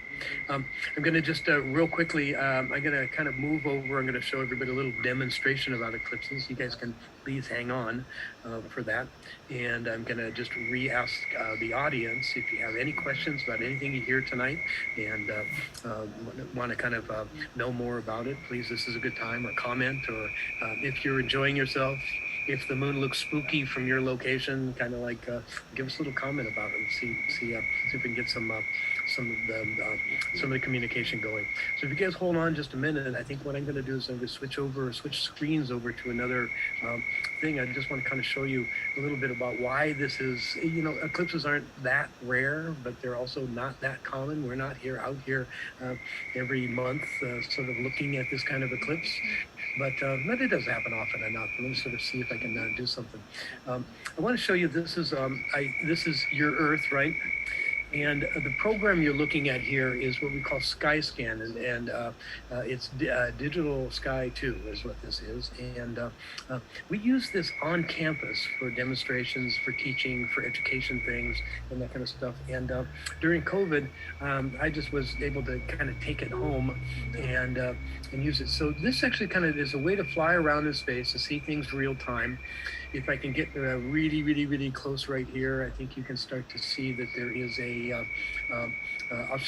can actually point out, if you like, where Phoenix is. I'm sort of manipulating my little arrow here. So these two, there's Tucson right there, there's Phoenix right there. You can see that the shadow of the Earth, right, we have spun away from the sun. All the lights are on in the eastern part of the country, and it's dark where we are as well. So that's kind of a first little piece of the adventure.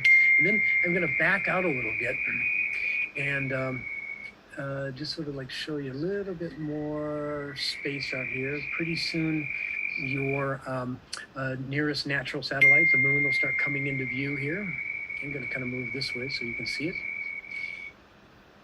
And I'm just going to, just as a little helper here, let me just add something. I just want to kind of turn the orbit of the moon on for a moment so we can see where that is in relation to the Earth. And so the Earth is in space orbiting the sun. The moon is in space orbiting the Earth. This is going to help a little bit if I just size up everything so you can see it a little bit better. And I'm just going to kind of move forward in time a little bit. So the moon basically orbiting around the Earth. If I adjust our view here, I'm going to just kind of flatten us out a little bit and move us over this way. The way the moon sort of like goes through its phases, of course, is it's always a relationship between us and the sun. So you see as the moon sort of moves around the Earth, it changes its location in juxtaposition to the sun all the time. When it passes between the Earth and the sun, that's that phase called the new moon.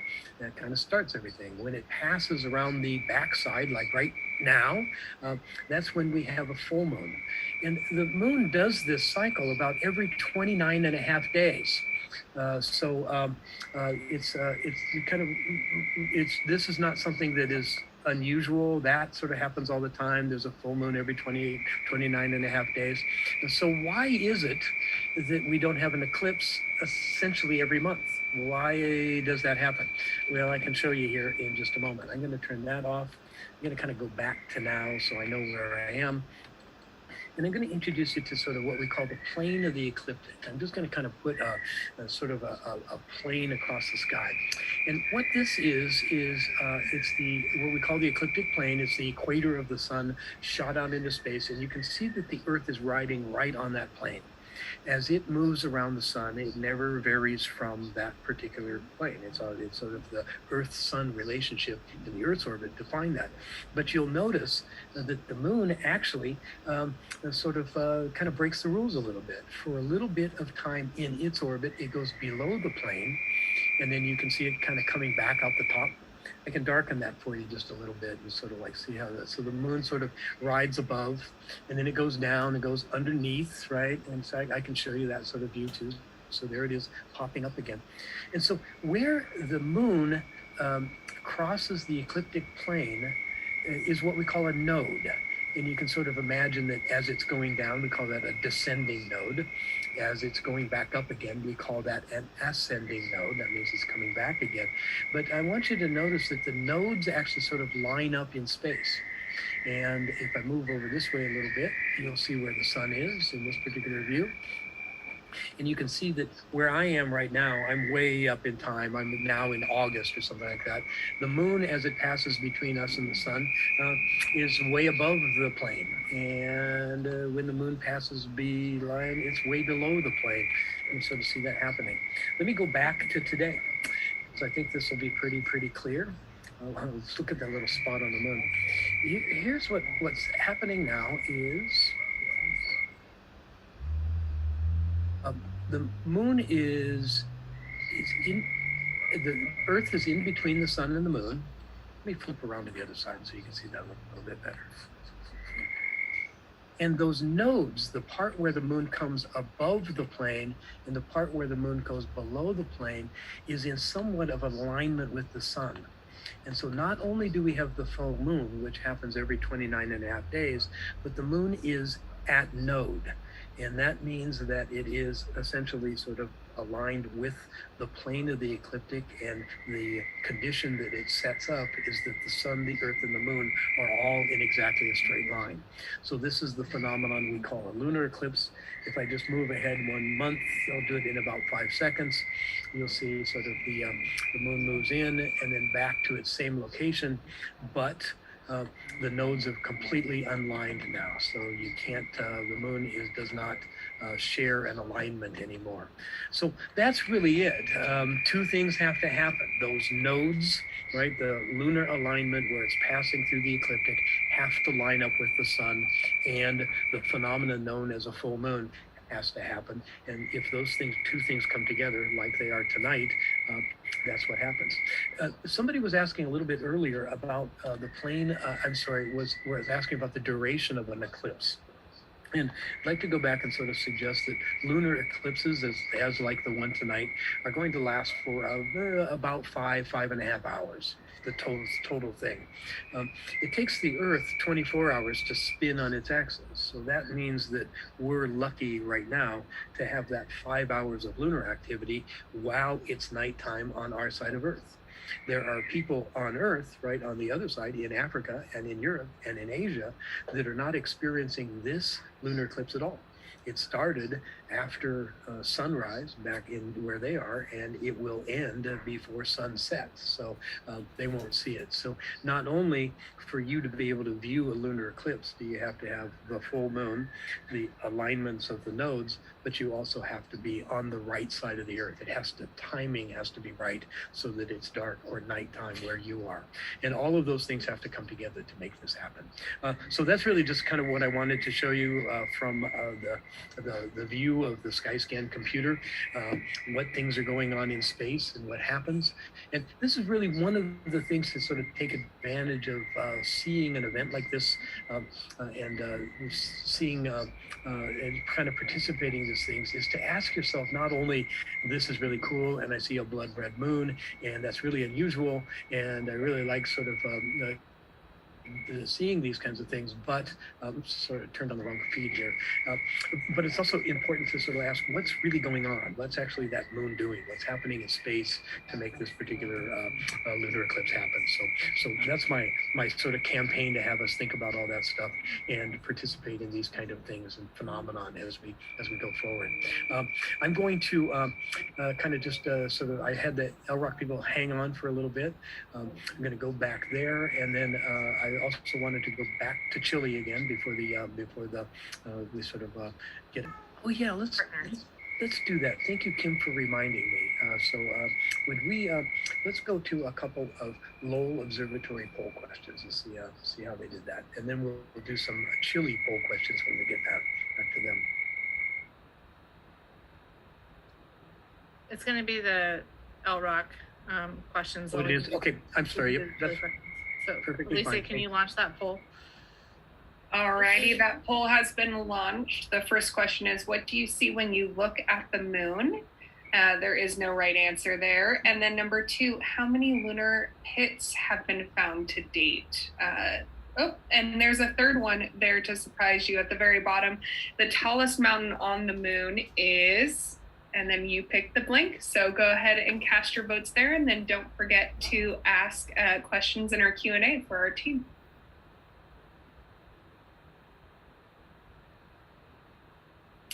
Alrighty, so it looks like a majority of us are participating. Thank you so much. I will close those polls in probably the next 10 seconds or so and share those results. But Alex, anything in particular in our Q&A we want to ask?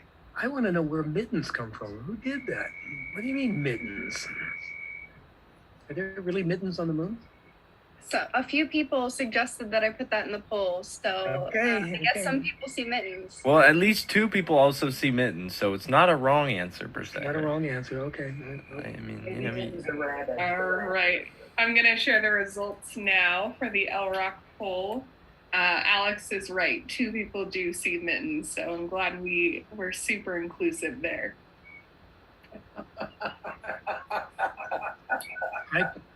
I've never seen a man in the moon, so I want to say.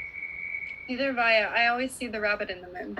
Oh, you see the rabbit? I don't. I just see dots, splotches. So tell me about the lunar pits. This was part of your presentation, and it looks like there's some sort of division about what they think here. What is this? Yeah. So if people were paying close enough attention, it was, or were here during that presentation. There was a number right on the screen. We have found over 300 pits. So not quite 1,000 yet. Hopefully, maybe we'll eventually find 1,000 lunar pits. And then what was the last one? Oh, the mountain on the moon. Yeah, the tallest mountain on the moon. Most people said about the size of Mount Fuji, which I think is kind of a trick answer that I put in there because of Tom's presentation. He mentioned that his mountain that he was showing was about the size of Mount Fuji, but that's actually not the tallest mountain on the moon. No. Showing us the tallest. I get it. Most of the tallest mountains on the moon are about the size of Mount Everest. And they're all on the far side of the moon. Oh, okay. So we don't actually, okay. So we're not going to see them. Not without it, unless we had a camera like going around the moon in an orbiter. That would be. Yeah. What if we had one of those? What if we had that? What if we if we have a presentation about LROC resources, I'll give a resource for people to zoom around the moon on their own and check out some mountains. Good. I feel like I want to get back to Chile for a little bit. So if you guys stand by, we will have another presentation from you today, if we can do that. We've got enough time. And but I was hoping Alvaro will kind of join us again, and Catalina. Yes, we are here. So, do you want we explain a bit in Spanish to our audience, or? Well, let me ask you first. I think Alex told me that we have your view back. Do you have? What I was wondering is if you can see in your view, if you can see sort of the reddish kind of color. I noticed that we can see that visually, like by unaided eye. I just looked over my window and I could see that. You could see it, but I'm not necessarily seeing that in our images. I actually, I have to admit, I kind of cheated the camera a little bit to get it to look. Let me see if I can show you my view here real quick. The Lowell feed from, they have West Texas on it, and it looks kind of orange. Does it look orange? Can we see that one on the screen? Because mine is worthless. It's not doing anything. I'm back in now.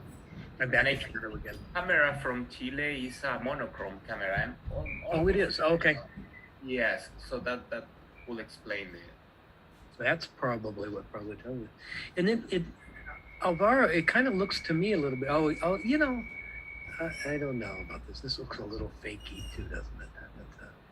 I think they might compensate for it in exposure as well. It seems it's a lot brighter than any of our other cameras. I can share mine. Mine's pretty orange, Rick, if you like. Okay. Yeah, thank you. Sorry, Kevin, I know you're sort of out there in the field. You got a whole different view than the rest of us. Let me see what that is. And so, Alvaro, you're correct. In a moment here, oh, look at that, actually. So Kevin, you're not doctoring that at all? I mean, what are you using? No, that's the color you're seeing? So what I'm doing is, that's the color of the camera. It's a 2-second exposure, and it's kind of remarkable, you know, what you see when you can get just a couple of seconds with a color camera. Yeah. Really, the reason I got turned on to astrophotography was because the first time I took a picture of Orion and just took even 2 seconds without a tracker, all of a sudden there was purple and pink, and I was thrilled. And that's what I was just seeing about 15 minutes ago before the clouds rolled in with just a 2-second exposure of the moon. Yeah, I'm afraid I'm a little bit too cloudy. I can't see mine at all right at the moment. So, well, that's interesting. That's really super cool. Anyway, so the Alvaro, did you hear my explanation about sort of why it kind of looks reddish? You're an astronomer. I'm actually an outreach person. So, did I have that right? Did that sound good to you? Yes. The explanation for the colors. Yeah, it's basically the same explanation for the color of when the sun is getting to set. No, I mean, in any sunset, especially if you have a clear view to the horizon, you see this reddish color, which is pretty much the same color we see now on the surface of the moon. And the explanation, as you say, is that basically in our atmosphere we have this dispersion. No? We have some scattering, mostly for the blue light from the sun. So blue light gets scattered, spread around, and that's why we have a blue sky, for example. Right. But then the red colors that comes also with the solar light, they just pass through the atmosphere. So what we are looking now at is all the light which is passing like tangent to the Earth, and then it's getting kind of filtered. No? So what we get at the other side is just the red part of the colors, and that light is getting on the moon. Somebody started some music. I think this would be a good time if you need to take a sort of a Spanish language break and chat with people, kind of give them an update on what we're seeing. And it looks to me a little bit, I don't know if you're seeing this, Alvaro, but it looks to me like you're starting to sort of show the lightening on the lower right side. In fact, it's happening really fast now. So that surprises me a little bit. I wouldn't have thought it would be there at this time. So I'm surprised. Okay, I can go for a couple of minutes. Now I can explain a bit in Spanish. So so for our audience also. Entonces, bueno, les cuento un poquito para hacer un resumen de lo que ha pasado en los últimos 40 minutos de lo que estamos siguiendo en vivo. Tenemos que ya entramos en la totalidad. Entonces la Luna ya entró completamente en el cono de sombra de la Tierra. Y lo que vemos entonces es que la Luna se ha teñido con un color rojo. Y hablábamos recién, hace un minuto, que este color rojo viene del hecho de que la luz del Sol, que está en este caso, digamos, detrás de la Tierra, ¿cierto? La Tierra se está interponiendo en este momento entre el Sol y la Luna. Esa luz solar está pasando tangente a la atmósfera de la Tierra, en todo, digamos, alrededor de la Tierra, desde el punto de vista de la Luna, ¿cierto? Por el borde. Al pasar esa luz a través de la atmósfera sucede lo mismo que sucede en los atardeceres, que es el hecho de que la difusión en la atmósfera tiende a dispersar la luz azul, que viene toda mezclada, y por eso tenemos cielos azules, por ejemplo, mientras que la luz roja pasa directamente, y esa es la razón por la que los atardeceres se tiñen de rojo, y es exactamente la misma razón por la cual ahora la Luna se tiñe de rojo, porque es esta luz que está pasando tangente a la Tierra, pasa por una capa bastante gruesa de atmósfera, y pasa filtrada hacia el otro lado y cae sobre la Luna, y entonces la tiñe con este color, que es lo que a veces hace que se hable de una luna de sangre. Les quisiera contar también algo que Rick estuvo mostrando anteriormente con unas gráficas de cómo es la geometría de un eclipse. Entonces se los quisiera resumir en 30 segundos. Así como la Tierra da vuelta en torno al Sol en un año, ¿cierto? Tenemos que la Luna aproximadamente en un mes, algo así como 29 días, da vuelta en torno a la Tierra. El plano de la órbita de la Tierra y con respecto al Sol determina un cierto plano que llamamos eclíptica, y la Luna orbitando en torno a la Tierra define otro plano. Y estos podrían estar alineados, pero no tienen por qué ser así las cosas, y de hecho están un poquito chuecos, uno con respecto al otro, más o menos por 5 grados, que es un ángulo pequeño, pero lo suficiente para hacer que no todos los meses sucedan eclipses. Finalmente, las fases lunares son la perspectiva que tenemos de la iluminación de la Luna cuando da vueltas en torno a la Tierra. Entonces a veces vemos la sombra que se hace, digamos, la Luna que se hace sombra a sí misma, y a medida que da vuelta en torno a la Tierra tenemos las distintas fases lunares. Como además el plano de órbita de la Luna en torno a la Tierra está inclinado, sucede entonces que hay dos puntos que se llaman nodos, que es donde la órbita de la Luna intersecta este plano más grande, que es en el que la Tierra orbita alrededor del Sol. Cuando sucede una luna llena, y justamente la Luna va pasando por uno de esos nodos, coincide con el plano de la Tierra en torno al Sol. Por lo tanto, geométricamente la Tierra se interpone justo entre el Sol y la Luna, y es ahí donde tenemos eclipses de Luna. Fíjense ustedes que 2 semanas después la Luna va a estar al otro lado, y probablemente se produzca un eclipse de Sol, porque ahora vamos a tener a la Luna interpuesta entre la Tierra y el Sol. Y si se recuerdan, tuvimos un eclipse parcial hace justamente 2 semanas. Entonces estamos viendo ahora la consecuencia de esto, que es cuando la Luna está al otro lado, pasando por su fase llena, y entonces tenemos el eclipse que estamos observando hoy.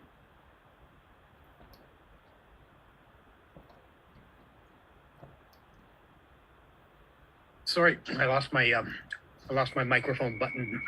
Rick, we have some poll questions for them. Okay, we actually, you guys sent to us some poll questions, sort of about astronomy in Chile, and we'd like to sort of like put those on the screen, see if you can help us interpret some of these audience responses. Yep, so we have 3 questions. Our first is, on what other planets are there total moon eclipses? Where is the El Sauce Observatory located? And then what characteristics made Chile one of the best places for astronomy? And you have your responses there, and yeah, go ahead and answer that. Are you seeing the poll? Yeah, okay, there we go. We're getting some answers in. So yeah. Oh yeah, they're starting to come in. Okay. There we go. Perfect. Yep, so answer those questions, and then we'll share the results. Okay, so I have to read this first question myself again. Other planets are there total lunar eclipses? Total lunar eclipses. Well, that would have to be. I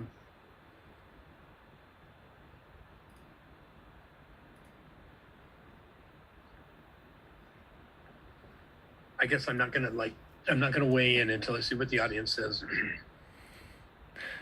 I'm trying to think it over myself too. I have to review all my astronomy lessons. How this works.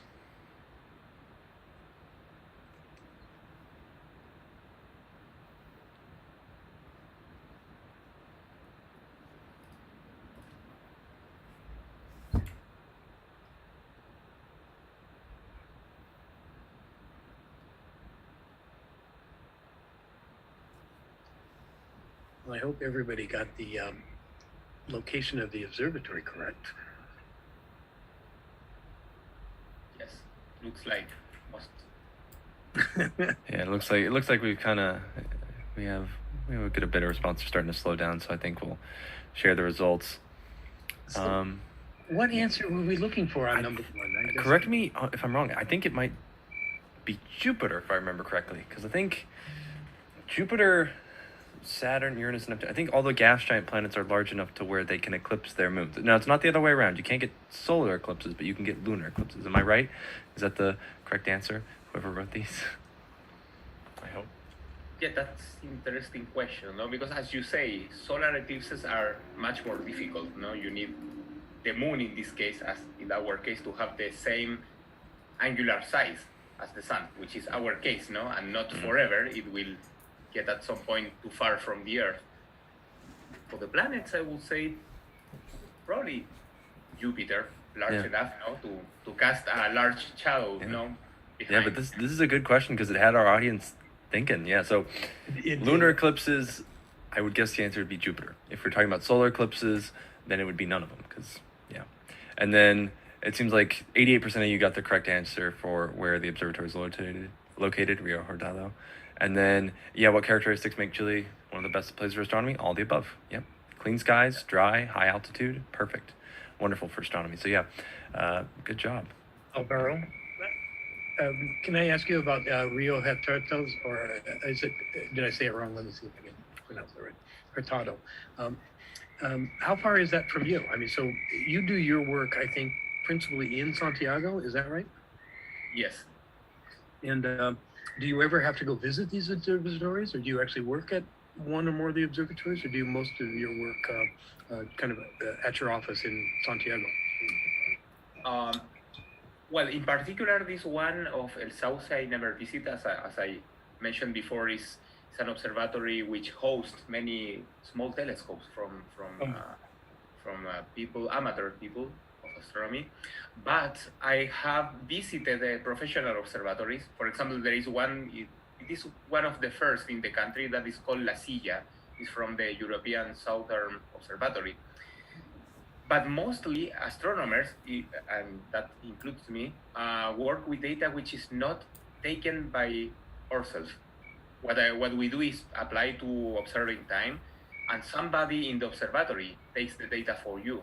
So at the end, you receive the data remotely, and I could live in Santiago, or I could live in Punta Arenas, like one of the southern cities in Chile, large cities, and I could do astronomy equally well because the data comes to us, no? We don't need to go necessarily to take the data. Okay. Well, that's good. Well, and then how long did you go to school in Chile, or where did you learn your craft? To learn astronomy, you mean? Yeah. Well, in Chile, since I would say around 20 years and so, astronomy has developed enormously, mostly because undergraduate programs in astronomy has been opened in many universities. Now in Santiago, I could count mentally now quickly at least 5 universities or 6 just in this city that you can go and take a degree in astronomy, for example, as a bachelor. And in the last, I would say also 20, 15 years, many graduate programs has been started in the country. So you can do everything from the bachelor, master, PhD here. And that's very nice because it has created an ecosystem of astronomers working here, has attracted a lot of people to work here in Chile. Most of my professors in university were not Chileans. Now there are many Chileans in different universities, me included. No, it's getting massive this let's say amount of astronomers per capita, no, in the different universities, and this was an effect of of the universities taking the opportunity to start programs, taking the chance that we have access to observational time in the observatories. So it has been like a circle, no, of good decisions, let's say, by the universities and feeding the country with fresh astronomers educated here in our own country. That makes sense, and I know we were speaking before the show, but with many researchers at ASU, there's one in particular that studies exoplanets, planets around other systems, and I know that in order for her to do her work, they had to do it at, or they didn't have to, the opportunity was to do it at a telescope in Chile, and the research was amazing. I mean, they were using your amazing clear skies to look at planets orbiting other stars, which is, I still can't even fathom that, 20 years ago, I never thought we'd even be at the point where we could see that from an Earth-based telescope. But this technology is growing. It's amazing, and your scopes are available to people worldwide, which is quite something. And I'm really glad that your scopes were available to us tonight. I just think I lived a little lifelong dream of being able to sort of see the moon from both the southern hemisphere and the northern hemisphere at the same time. So I appreciate that. That was great. No? I would like to just kind of go back to another segment with the Lunar Reconnaissance Orbiting Camera. But then before we sort of close down for the night, I'll come back to you, Alvaro, and we'll have another quick chat, okay? Thank you. Can we go back to the lunar team? Thank you, guys.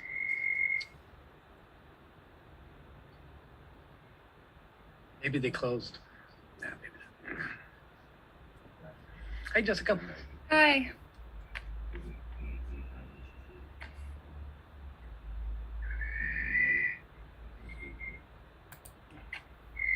So before we kind of close out, we're sort of coming to the kind of our designed end of program and broadcasting was going to be a little bit after about 9:15 or so. It's a little bit loose, but I wanted to just kind of touch base with you again and see if there's anything else you guys want to tell us about the orbiting camera and your work, and especially I think we still wanted to kind of get to some resources that the public might be able to look up on their own computer and do things on their own. So Yeah, I'd love to share with the audience a resource that we use at LROC, our scientists use here, and really anybody can access this website.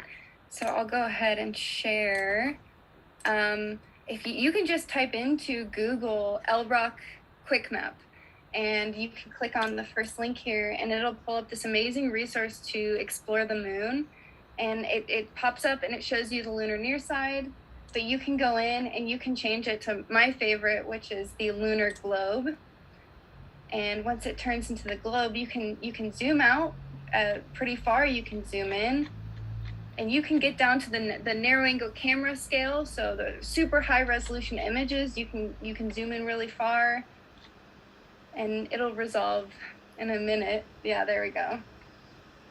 And then you can zoom in and out, and then you can also click on the moon and you can drag it. And we can only see the lunar near side here on Earth, but with Quick Map and with the Lunar Reconnaissance Orbiter camera images that we've taken, you can spin it around and look at the lunar far side as well. I think a lot of people haven't seen what the far side of the moon actually looks like. No, and there's some new research over there right now, which is really kind of cool. So the Chinese have a lander on the far side of the moon. They're discovering sources of water. Yeah, so that's really cool. But so the skin we're seeing, the sort of the file that is sort of putting that's on the surface of the moon, does that come from your cameras then, right? Is this a wide angle camera? Yes, this is the wide angle camera composite. The more you zoom in, the more it will be from the narrow angle camera. Oh, I see. There you go. And so it's a bunch of different data stacked in there. So as you zoom in, you might sort of be zooming into different data sets than you started at. Is that? Yeah. The amazing thing about this application as well is that you don't just have to look at color or black and white images. You can throw on other layers. So we have Grail gravity data. You can see the gravity underneath the moon. You can throw on nighttime and daytime temperatures. And you can even throw on nomenclature overlays. So it can tell you what things are called around the moon.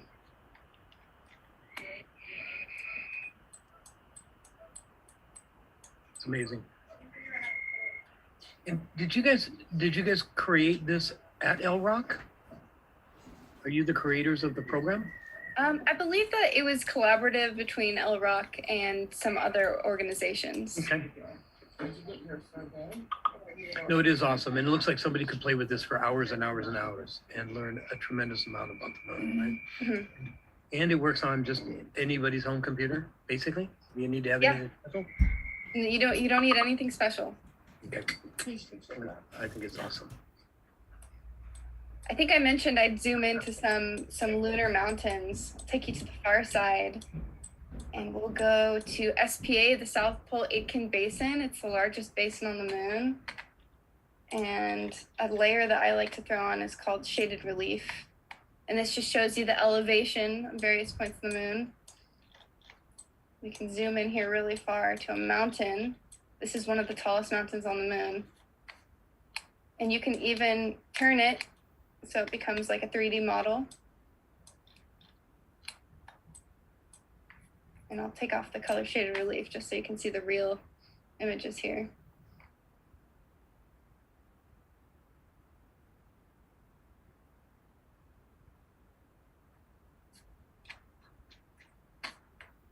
Somebody asked what's a basin. A basin is basically a huge impact crater.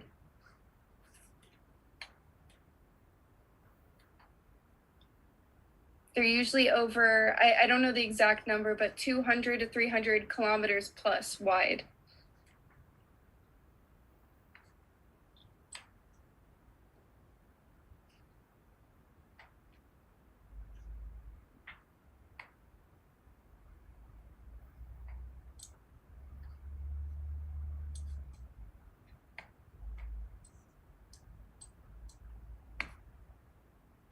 Rick, you're muted. I'm sorry, I'm muted. I've been making all kinds of wonderful comments about your program. So that's absolutely beautiful, Jessica. Thank you guys all from LROC for participating in our program. You always do amazing things. Every time we go to you to sort of like have you present, there's something new I learn about what you're doing, learn more about, and so how vital that particular research is. So I think it's really, really great that you did that. I'd like to just kind of go around and check in with everybody that still might be on, and we're kind of at the hour. We were talking about kind of winding up the program. I would like to kind of go back to Tempe Town Lake and see what those guys are doing. I don't have a view of the moon anymore because of the clouds, but let's see what they have sort of at the lake.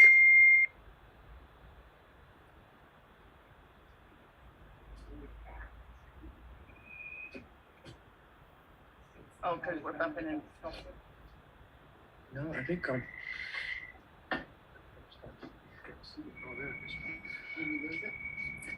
how you guys doing? Are you guys at the lake?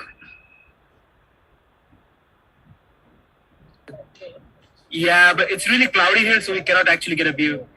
Yeah, I was just noticing I'm really, really cloudy here too. I'm having trouble with my view as well. I might be able to see if I can, wander around a little bit. Unfortunately, it's so cloudy, it's just hard to find it. So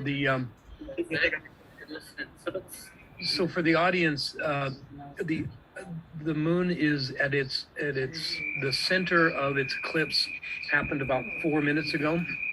And so now it's kind of moving across the darker shadow. And what will happen later is you'll start to see, we'll be off the air, but if you want to kind of get up and check it out in about half an hour, and then in about 45 minutes, you'll start to see the brighter side of the moon start to come into view again. And then it will take that same half hour it took to sort of like, or the same hour it took to kind of cover the entire moon will happen in reverse. And then the whole moon will be exposed again by the end of the night by about 11 o'clock or 11:15. So did you have anything, Matthias? Sorry, are you trying to break in? अरे यार side पे वो लगेगा नीचे क्यों देख रहे हो? अरे बस चेक कर रहे हैं कि कैमरा का सेंसर की मार तूने छू दी, वो चेक कर रहे हैं बेसिकली। लेजर दिया? Oh fuck! I can't hear who that was. Anyway, well, thank you, guys at Tempe Town Lake. Thank you very, very much for joining us. Kevin O'Connell, are you still there? Do you have anything? Just clouds. Just clouds by now, huh? Yeah, I mean, I'm happy to share the stuff I had in my deck that was like sort of processed, finished images, but other than that, I don't have much else to show tonight. Did you get any pictures? I mean, were you satisfied with the run? Did you get anything tonight that you're going to share with us later? Yes, absolutely. Okay. There are some great photos in the first hour.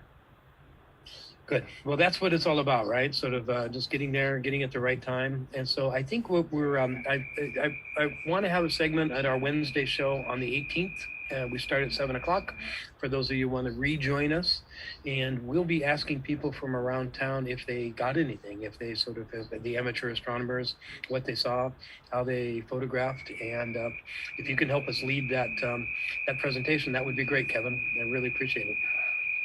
Sure. Happy to help. Awesome. Sounds really good. Okay. Let me see. I think what I want to do is, I think, go back to Santiago, go back to Chile, and just say goodnight to everybody. Give you guys another chance to just kind of talk to your audience in your language. I'm going to ask Kim and team if there's anything else we need to do before we go. I do have one more video about the School of Earth and Space Exploration that I think we'll play at the close. Kim, if you don't mind, and we get that ready. And but before we do that, I'd like to thank our friends at the Chilean Astronomical Society for joining us, and I appreciate you kind of coming back in and staying with us for the whole time, and really think this was a really successful night, especially the earlier views. So thank you. Alvaro, if you would like to take a moment to start to close out the presentation with your audience, that would be fine now too. Okay, thank you. So, well, let me take first the chance to thanks to you, I mean, and to all the organization for inviting us also to share this experience of watching the eclipse from the two hemispheres of the Earth, and to share all together this experience overall. So thank you for that. And so, well, let me take 1 or 2 minutes just to summarize for our audience. So we summarize what we are now in the eclipse, and to say also bye-bye to them in Spanish. So, that would be fine. Thank you. Cool. So, bueno, estamos ya dentro de la totalidad, ¿no? Entramos a esta fase hace casi hace 1 hora, y esto va a durar todavía por un rato más.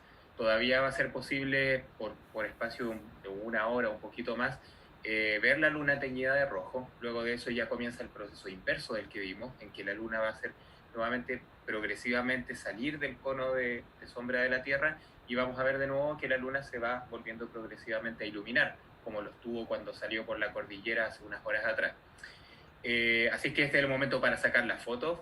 Me asomé recién a la ventana, vi que hay algunas nubes sobre Santiago, pero intenten sacar sus mejores imágenes para que las puedan compartir y las podamos ver también en redes sociales prontamente, sobre todo en las redes sociales del Instituto Milenio de Astrofísica, a las cuales están muy invitados siempre a mandar sus imágenes y sus experiencias con respecto a lo de esta noche. Entonces, simplemente quisiera aprovechar de despedirme a nombre del Instituto Milenio de Astrofísica, de la Sociedad Chilena de Astronomía también, que nos hizo el link para hacer esta actividad juntos esta noche, y dejarles la invitación a que quizás en alguna otra ocasión nos volveremos a juntar para observar un eclipse o algún fenómeno astronómico en conjunto, como lo hicimos hoy. Así que estén atentos a nuestras redes sociales y nos vemos en el siguiente evento astronómico. Así que muchas gracias por estar y disfruten del eclipse, aprovechen de salir si es que tienen un momento a disfrutar de lo que queda del eclipse.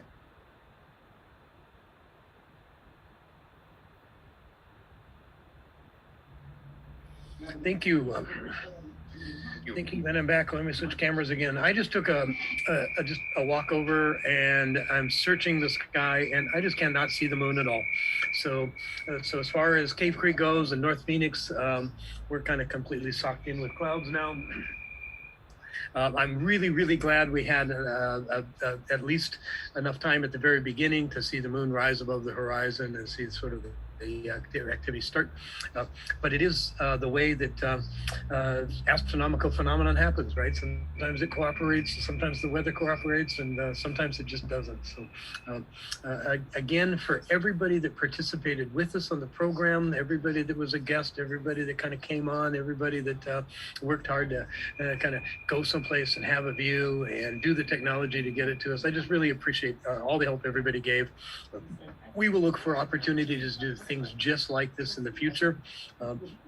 If you didn't pick up on it before, when I said it, every other Wednesday night we have a more sort of regular broadcast for 1 hour at 7 o'clock. The next one coming up is on May the 18th.